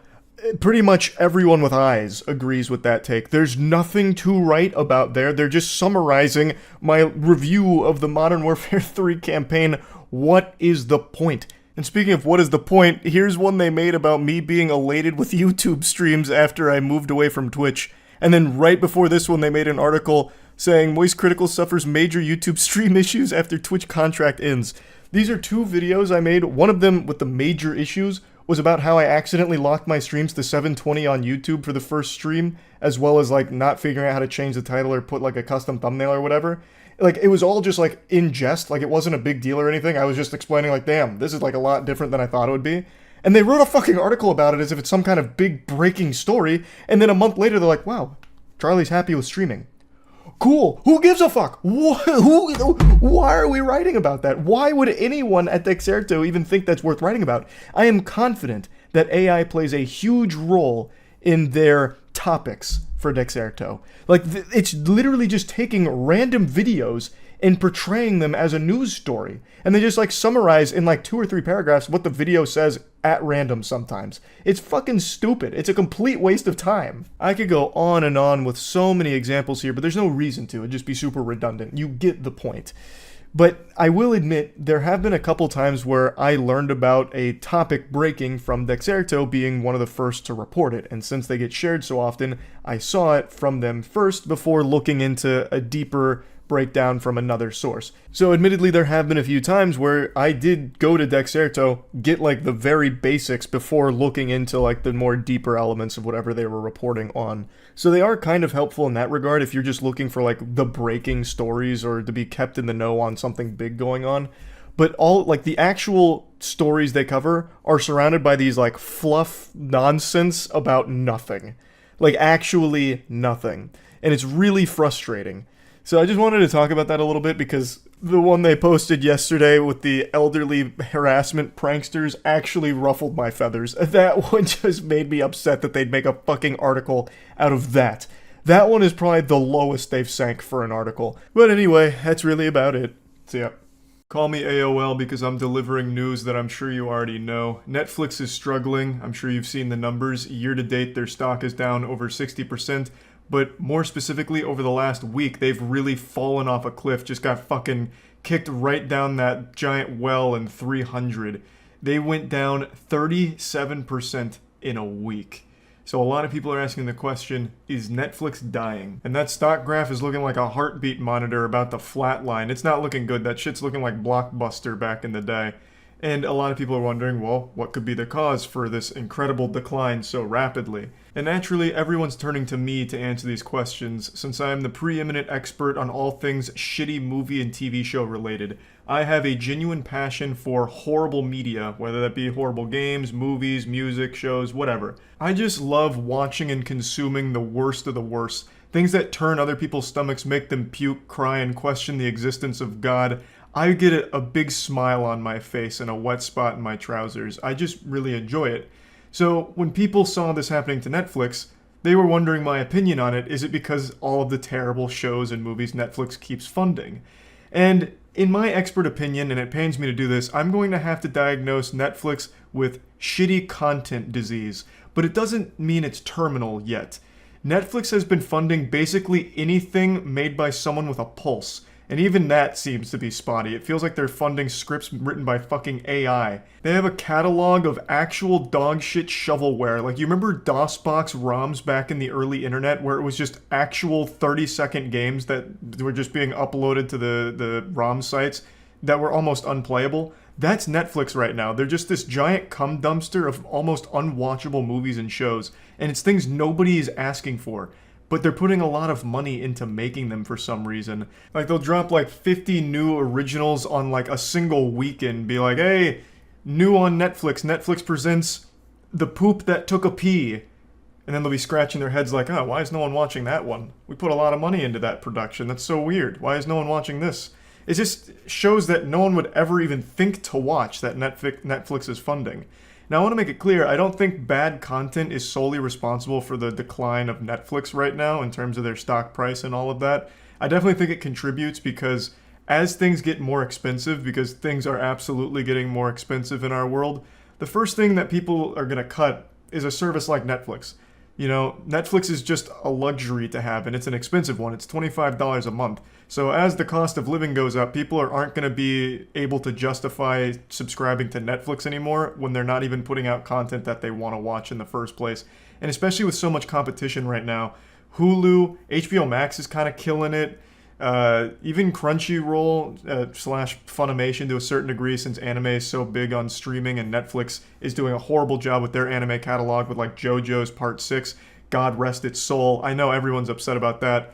Netflix cannot get anything right. Fucking JoJo's Part 6 has been divided up into like part releases where they released 12 episodes a few months back, and they still haven't released the next set of episodes for some inexplicable fucking reason. And they had the audacity to hype up, hey, good news, JoJo's Part 6 Part 2 might come out in 2022. Woo-hee, yeehaw! Getting sidetracked. But competition, you know, Crunchyroll, Funimation, Disney Plus. Disney Plus kind of slapping them around right now since they took all of like the Marvel shows and everything, which people are just going to idly binge forever on that service. So the thing is, Netflix just has a lot to compete with now, and the content they keep funding isn't shit that people want to watch. So their originals don't keep them there, and Netflix has really been bled dry when it comes to shows that people love, to like beloved classics.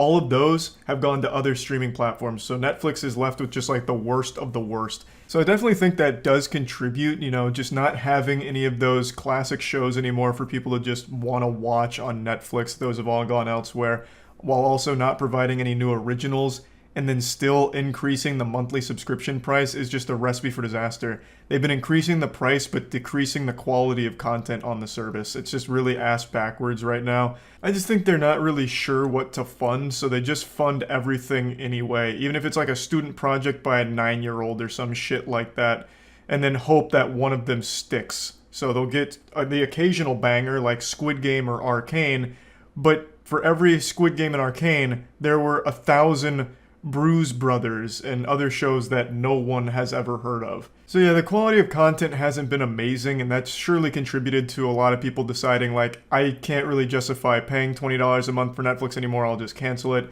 and stick with one of the other services. I do think that's a contributing factor. And another thing I want to just say, and I don't know how much of an effect this has, but I really feel like this whole binge model that Netflix is still just living and dying on, which is where they dump an entire season of a show all at once, is just so fucking dumb. The binge model was cool in the early days where it's like, wow, I get to watch my favorite show that I remember when I was a kid all at once. I don't have to like wait week by week. Or even like a new show, like, wow, all of it's out all at once. But now the novelty, I think, is completely worn off. I much prefer a weekly release of a show. And on Netflix, Arcane proved it could work. It's so much more fun and engaging to watch a show week by week because then everyone's at the exact same pace. You get to discuss it with friends, family, even online, because everyone is at the exact same pace. So you can talk about what might happen next, come up with fan theories and speculate, and it's just a lot more fun to engage with the content that way, as opposed to the binge model where they drop all 12 episodes all at once, and then you'll have some people call out work the next day in order to finish it all in one night, and then you can never really talk about it with anyone because everyone's at different places in the content. Example, Stranger Things Season 3. Third season of Stranger Things was very good, but they dropped all the episodes all at once, so some people finished it in one day, some people in 1 week. So everyone was at different places in the show, and no one ever really talked about it. When Stranger Things dropped, there was a lot of hype, and then within like 2, maybe 3 days, no one was talking about Stranger Things Season 3. It just faded from everyone's memory. Whereas something like Arcane, which was on Netflix, people were talking about the entire run. Every single episode, every drop was trending on Twitter with people talking about it. It just gets people more invested in it. When you're able to discuss it with other people, it just makes it more fun. I just think that whole binge model is really counterintuitive to engagement, as well as keeping people on Netflix. I think it's really fucking stupid, to be honest. Like, if you're bleeding out. So you take your best shows and release them all at once. People finish them in one day, and then what's their incentive to stay on there? They'll have to wait another 6 months when you accidentally find another good show to fund. Why would they continue to pay for it that long? Whereas when it comes to a weekly release, Netflix does get lucky. They have another huge show like Squid Game, and they release it week by week. And then they get some people to stay longer because they're invested in that show. Like, it all just makes more sense to just do weekly releases, even just from a business standpoint. But yes, I do agree that the quality of the Netflix content hasn't been great. They've been pumping out a lot of net shits recently, and a lot of people are probably just not bothering to re-up a subscription. But Netflix is cracking down in what I believe to be the wrong area. They're just blaming everyone for password sharing, which is a legitimate problem from a business standpoint. Don't get me wrong. A lot of people share passwords. I myself am getting Netflix from Tiana's account. Everyone shares the passwords to their Netflix. So there is a lot of unpaying Netflix viewers. So that is a lot of money left on the table for them, but it's such a tricky problem for them to navigate, because if you really come down with an iron fist, just flop your meat on the table and villainize anyone that's ever shared a password, it's going to make it a headache to continue using the platform. So most people just won't even bother, and since there's so many alternatives, they'll just go somewhere else. So them cracking down on password sharing is going to be a really tight rope to walk. I know they've tossed around the idea of doing a really cheap Netflix subscription that has ads with it. For people that don't want to pay the full $20 but still want to watch the content, they could do a cheap alternative but getting some ads there. Maybe that's a decent solution. I don't really know. It's not like an unheard of one. I know other services offer that. I just don't know how successful they are in that area. But again, cracking down on password sharing, throw these people in the slammer, they shared their password with too many people, I want them fucking arrested, and like making it really like a cutthroat policy is only going to serve to damage Netflix further. So they have to really come up with like a consumer-friendly option to get people who are sharing passwords to instead pay a little bit to continue watching the content, and I don't know how the fuck they're gonna pull off that balancing act. But I do think perhaps the best solution for hemorrhaging so many subscribers is just by offering better content. This is quite literally like that Twitter meme of make better content or I'm unsubscribing. That is actually happening to Netflix right now. The price of everything in the world is getting more expensive. Netflix is expensive, and most people aren't going to want to spend $20 a month for shit where they might get one good show twice a year. That's just not worth the cost. So the best thing they can do is just improve with what they're putting on the platform. And another thing that not a lot of people have mentioned is Netflix's numbers were heavily inflated because of COVID. When COVID hit, everyone went to subscribing to streaming platforms because everyone was locked at home watching shows and movies and shit like that. Now that everyone's getting back into like a normal routine in the real world, all those people are starting to cancel these subscriptions. So the numbers just got like really inflated. So maybe this is just equalizing and it's totally normal. Can't really say for sure, but what I can say for sure is Netflix has so much garbage on it that no one really wants to watch, while only ever providing a couple of good shows a quarter. So that, I think, is a big problem for them, and the competition's getting fierce. So I just wanted to talk about this a little bit because it's an interesting topic, I think. I always find it very fascinating when there's a company that's too big to fail, starting to fail. I don't think Netflix is in any danger of closing its doors anytime soon. They still have like 220 million active subscribers, so they are still very much in the game. It's just a matter of them having a bit of a stumble here, and by a bit of a stumble, I mean they're fucking spiraling down a dirty toilet. A 65% year-to-date loss in the stock is kind of rough, but they're still fine overall. I don't think they're in any danger of dying anytime soon. So I just wanted to talk about it. That's about it. So yeah. There's a few things that everyone knows human beings can't live without. Water, air, a nice smile.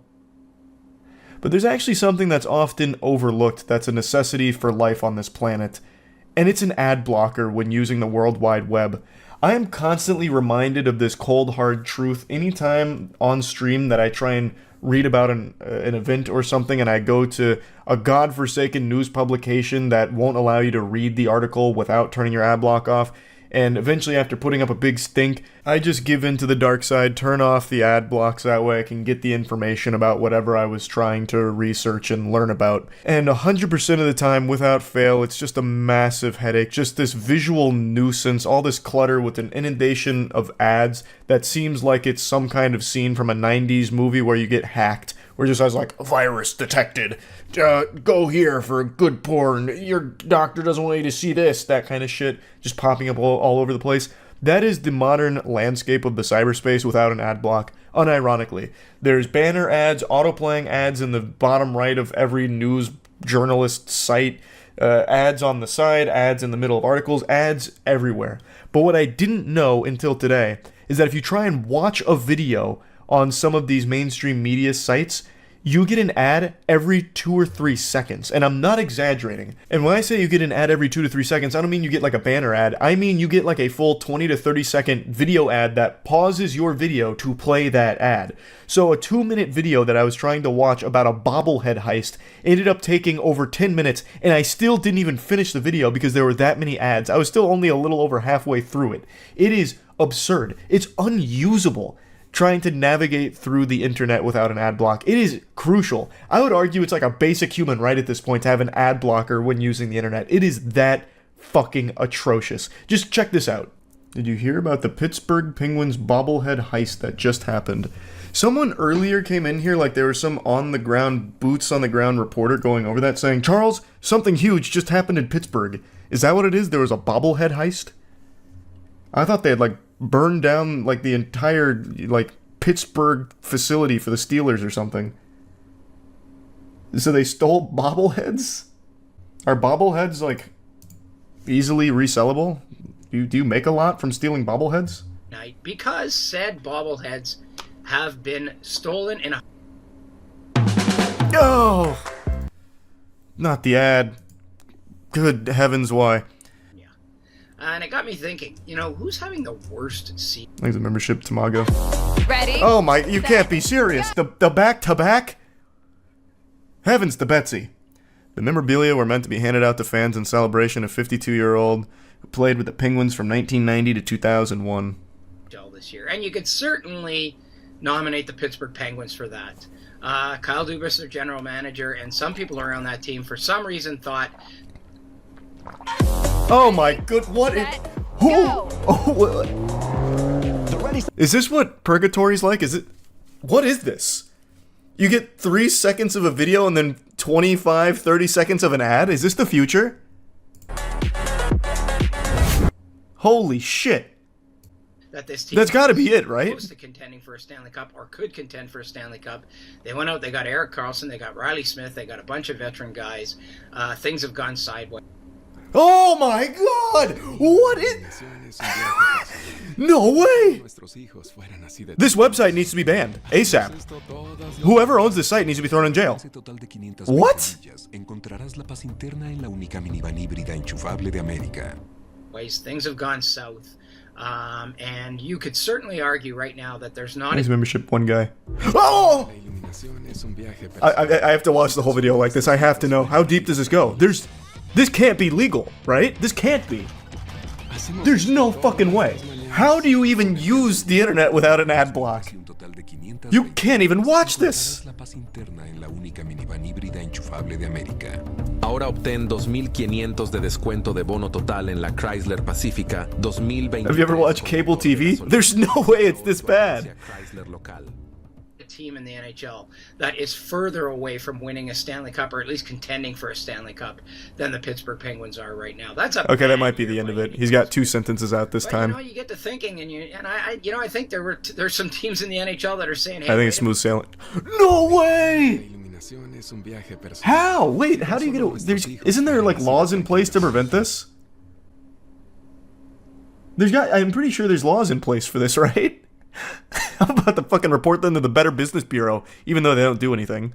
Hold my beer. How about the San Jose Sharks? On pace for a goals differential of minus 148. That would be the worst since the glory days of the Ottawa Senators in 93-94. Oh, that was a jump scare. They fooled me with that one. Thought it was coming. Oh, there it is. Nope. Really well and looked like they had something really special going, and then became... I think we made it through the storm. Fell off the map, and they're playing in a college arena. Okay, there it is. That's the one. They teased us with a little foreplay there. This is what I come for, the ads. And then the guy in between who's just talking about some hockey stats, I guess. Man's able to get 3 words out. Hold my beer. Bang. Sisyphus-type video. Pretty much, actually. Yeah. What an absolutely unusable site. That is incredible. That is absolutely incredible. So who stole these bobbleheads? Oh, here we go. Immediately, amused hockey fans pointed a collective finger at one suspected culprit, zeroing in on the Philadelphia Flyers' 7-foot-tall, irreverent, and slightly unsettling mascot, Gritty. Jesus Christ, wait, their mascot is Gritty?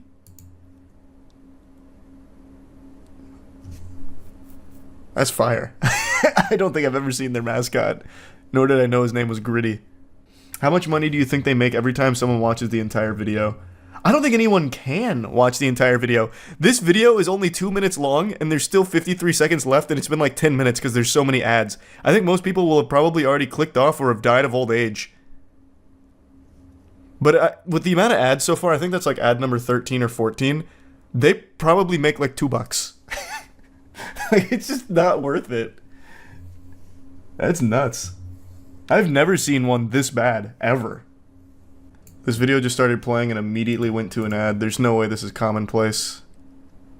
Using the internet without an ad block is absolutely awful. Of starting a fatal house fire in Green Valley Ranch. Oh, that is not the ejaculation story. That's far different.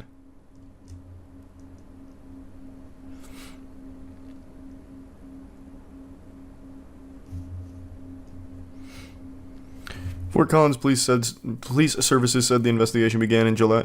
Immediately to an ad. Maybe this is the norm. Is this the norm? I put in that second clip there just so you can see that I was experiencing the same thing on a different website. You only get like this short burst of what you're there for, like the video component that is, before it's interrupted by ads, it seems. I thought it might have been just exclusive to that first site I was on, but then it happened on this website too. So I'm guessing it's more common than I think. And there's not many people out there in the modern day and age that use the internet without an ad block, luckily. But now there's like this war on ad block that YouTube's kind of spearheading, and this is what it looks like without it. So you should be able to recognize why it's such a big deal that ad blocks are here and why they need to stay. So any kind of attempts to get rid of them, I think, is just a detriment to the overall landscape of the internet, honestly. After seeing this today, it is in a state that's unforgivable. You can't even watch a video from these publications without an ad popping up every couple of seconds. So you don't even get... The content is the ad at that point, and the break is the news story. Like, it's so fucking flipped and weird. And I just had to talk about this because I was baffled at the frequency of ads on journalist sites like this. That's crazy. That's about it. See ya. It's been a busy week for Mark Zuckerberg. He's become the face of the metaverse, and in return, he's become the punching bag for it as well. When Mark Zuckerberg's not busy sucking the blood from the necks of unicorns like Voldemort, he's making horrifying promotional pieces for the metaverse where he's interviewing people, and it's frightening. It's genuinely, like, startling. And I just wanted to share the most recent one where he's talking about gaming. And this fucking thing sounds like two aliens having a conversation with one another, but they're trying their best to blend in as humans, but they don't know enough about our culture. They read a single book like 50 Shades of Grey and assume that's how all humans behave. It is startling how not normal this feels. And I get that it's low-hanging fruit to make fun of Mark Zuckerberg, but god damn it, he's such a goofy goober and all this metaverse shit has been so wacky, I can't help but talk about it. Keep creating. Now Deb from our studios team is joining me. Deb, do you want to take us through some of the exciting games in the pipeline for Quest? Absolutely. I hate to interrupt so early, but Mark Zuckerberg has genuinely made a binary code. I can see the numbers being crunched and the algorithms being run to try and make it appear like he's human. He's like smiling at the weirdest times. It's like an NPC that's glitching out during a conversation in a video game. Unfortunately, the smiling code just isn't complete. This doesn't look human. Like he'll be talking and then throw in a smile randomly, but it looks like this. This is not a normal smile. This is that kind of shit that you fake on Christmas morning when you get socks that you didn't want, but you don't want your parents to feel bad. You don't want them to know that you're not happy with the gift, so you give them one of these. Over the years, we've had the opportunity to work with incredible developers like Vertigo Games, the studio behind fan favorite Arizona Sunshine. I love Arizona Sunshine. That game basically got me and my friends through the first few months of the pandemic. That's awesome. If you enjoyed that, Mark, I think you'll be excited that we're partnering with Vertigo on 5 more great games. One thing you'll notice throughout the entire interview is the woman that Mark Zuckerberg is interviewing is using a lot of hand gestures, and I'm convinced it's a cry for help. Like she's trying to spell out torture with her hand gestures, kind of like YMCA, but torture. Very reminiscent of that time that soldier was caught in the Vietnam War, and during a press conference he started blinking torture in Morse code. I think that's what's going on here. I can't prove it, but there's definitely something fishy afoot here. There's no reason for her to be like fucking popping and locking throughout the whole interview. There's gotta be a reason for it. Also, that Mark Zuckerberg just told the second biggest lie of his career, right behind the time he said that Facebook wasn't selling user data. Him saying he knows what Arizona Sunshine is and it got him through the pandemic. There's a 0% chance he's ever played that game. You can tell by the way he answered it. Oh, Arizona Sunshine. I do love that video game. From Deep Silver and others. We'll share more about this lineup very soon. Nice. What else is coming? Well, the metaverse is constantly evolving. So one of the most important aspects will be live service games that launch updates and new downloadable content regularly, like Echo VR, Beat Saber, Onward, Pistol Whip, and more. We're focused on this a lot right now. I don't know if those are hype announcements or anything, like someone right now hearing that and fucking pumping their fists like, yeah, Pistol Whip, let's go. The only game I know there is Beat Saber, and that game does slap for sure. I don't know exactly what's going to change about Beat Saber in the metaverse that isn't currently in Beat Saber, but God damn it, I mean, that sounds cool. But I think a cooler way to announce that would have been by doing literally anything else besides this. This just sounds like two Skyrim NPCs having a conversation. Making sure games can build out active communities. Beat Saber has a passionate community. Oh, I love Beat Saber. So do I. And Beat Saber just passed $100 million in lifetime revenue on Quest alone. It's a great example of a game that keeps releasing fresh content. This has the same energy of the Chris Pratt is so cool thing from Nintendo. Mark Zuckerberg just saying, oh, I love Beat Saber. Like, okay, Mark, whatever, I guess. They've actually been working on evolving the way that you interact with the tracks and feel the music. Also, the team has been working on something really cool. Check this out.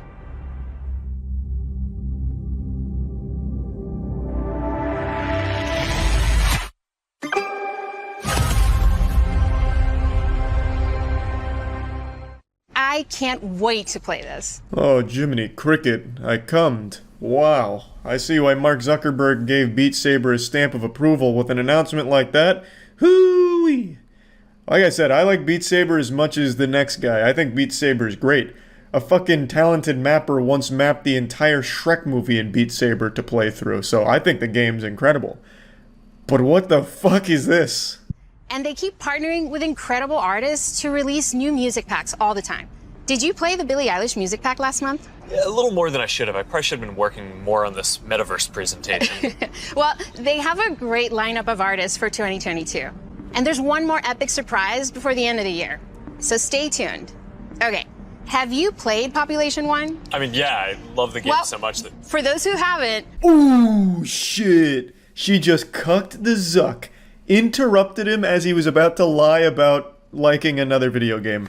Apparently he's a huge Billie Eilish fan, and she just came in and then fucking slapped the dick out of his hand there. He was about to go in like, oh yes, actually, Population 0, one of my favorite games ever created. Of course, a masterpiece by all accounts. And she said, no sir, not on my watch, putting the kibosh on that shit right away. Interrupted him, and he never tries to get back in the conversation. She just takes it. She takes control. Population 1 is a thrilling battle royale that is only possible in VR. Since its launch at Connect last year, it has become one of the highest earning games on Quest and the biggest multiplayer FPS on the platform. You can have up to 24 people in at once for a match. I won't play any more of this. You get the idea. It's a very weird conversation that just doesn't sound normal. Mark Zuckerberg has this incredible ability to make not only himself, but everyone around him sound and act like robots.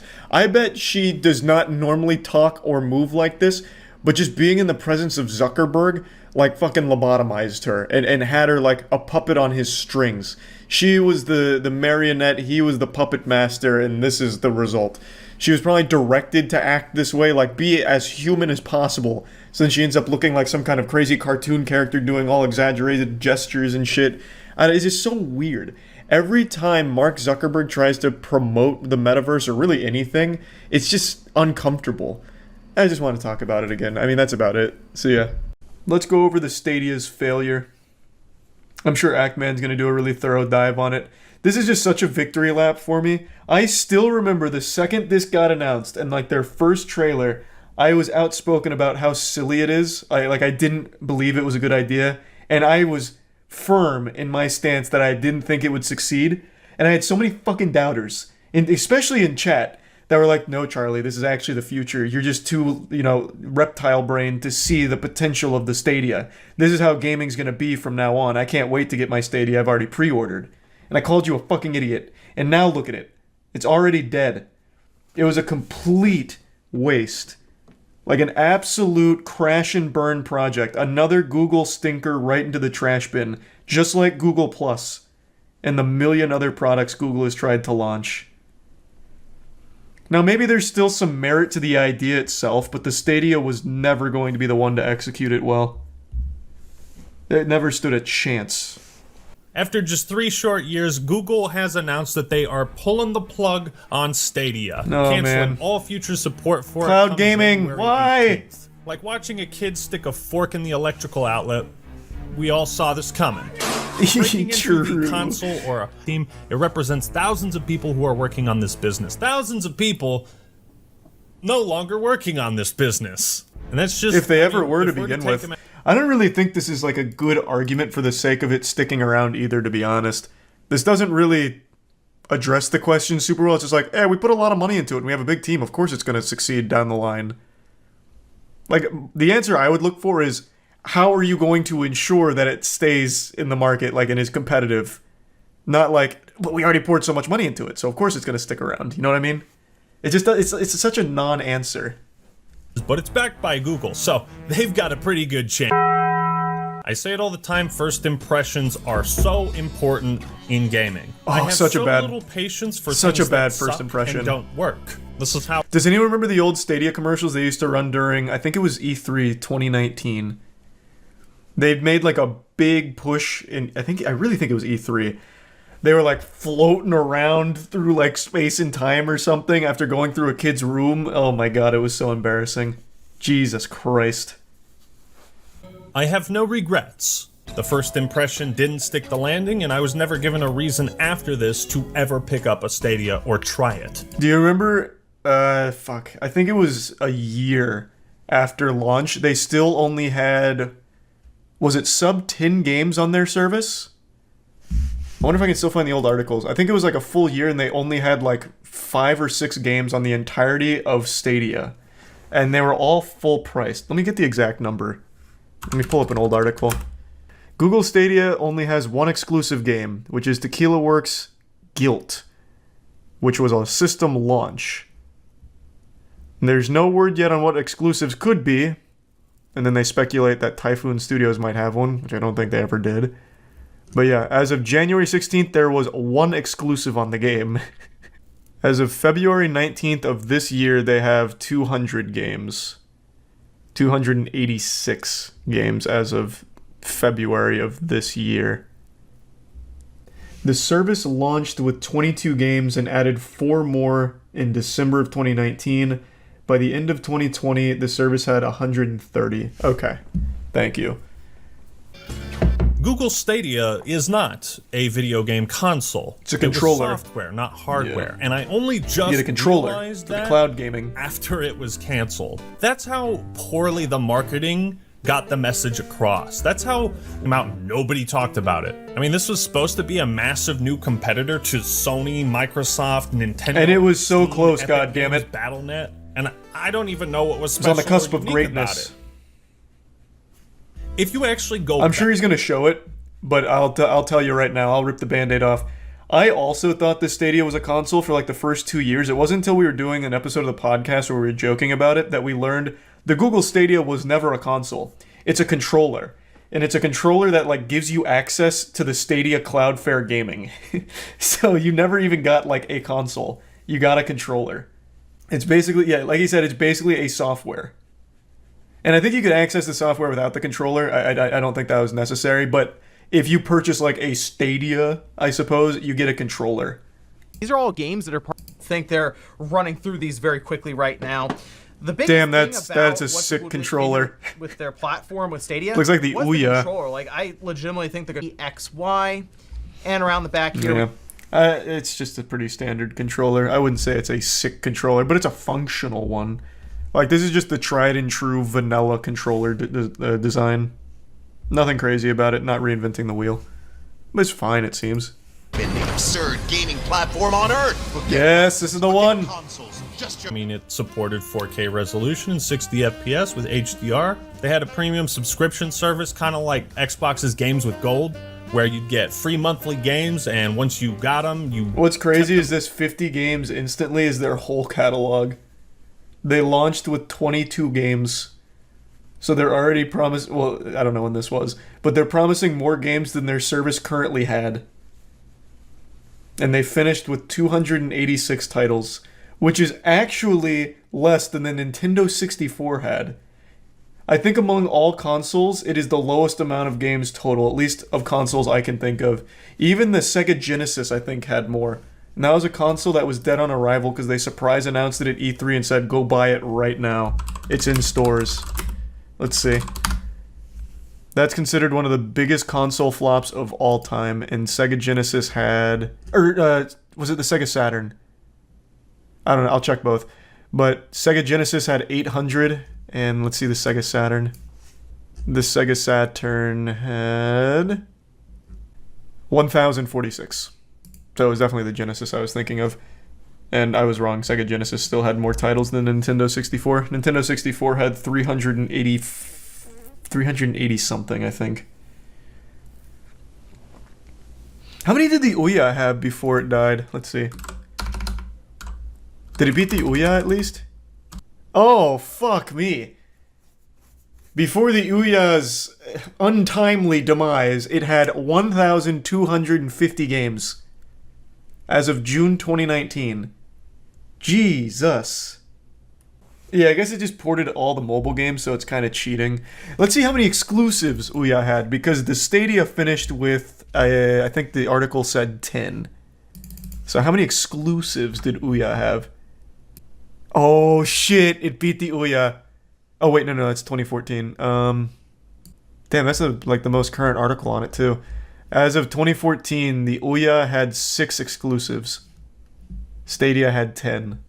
Fuck Nintendo is doing with Switch Online. No. Ouya didn't... I mean, no one played Ouya, mind you. Ouya was completely a joke, a huge meme. I had an Ouya and I used it as an ice tray at one point.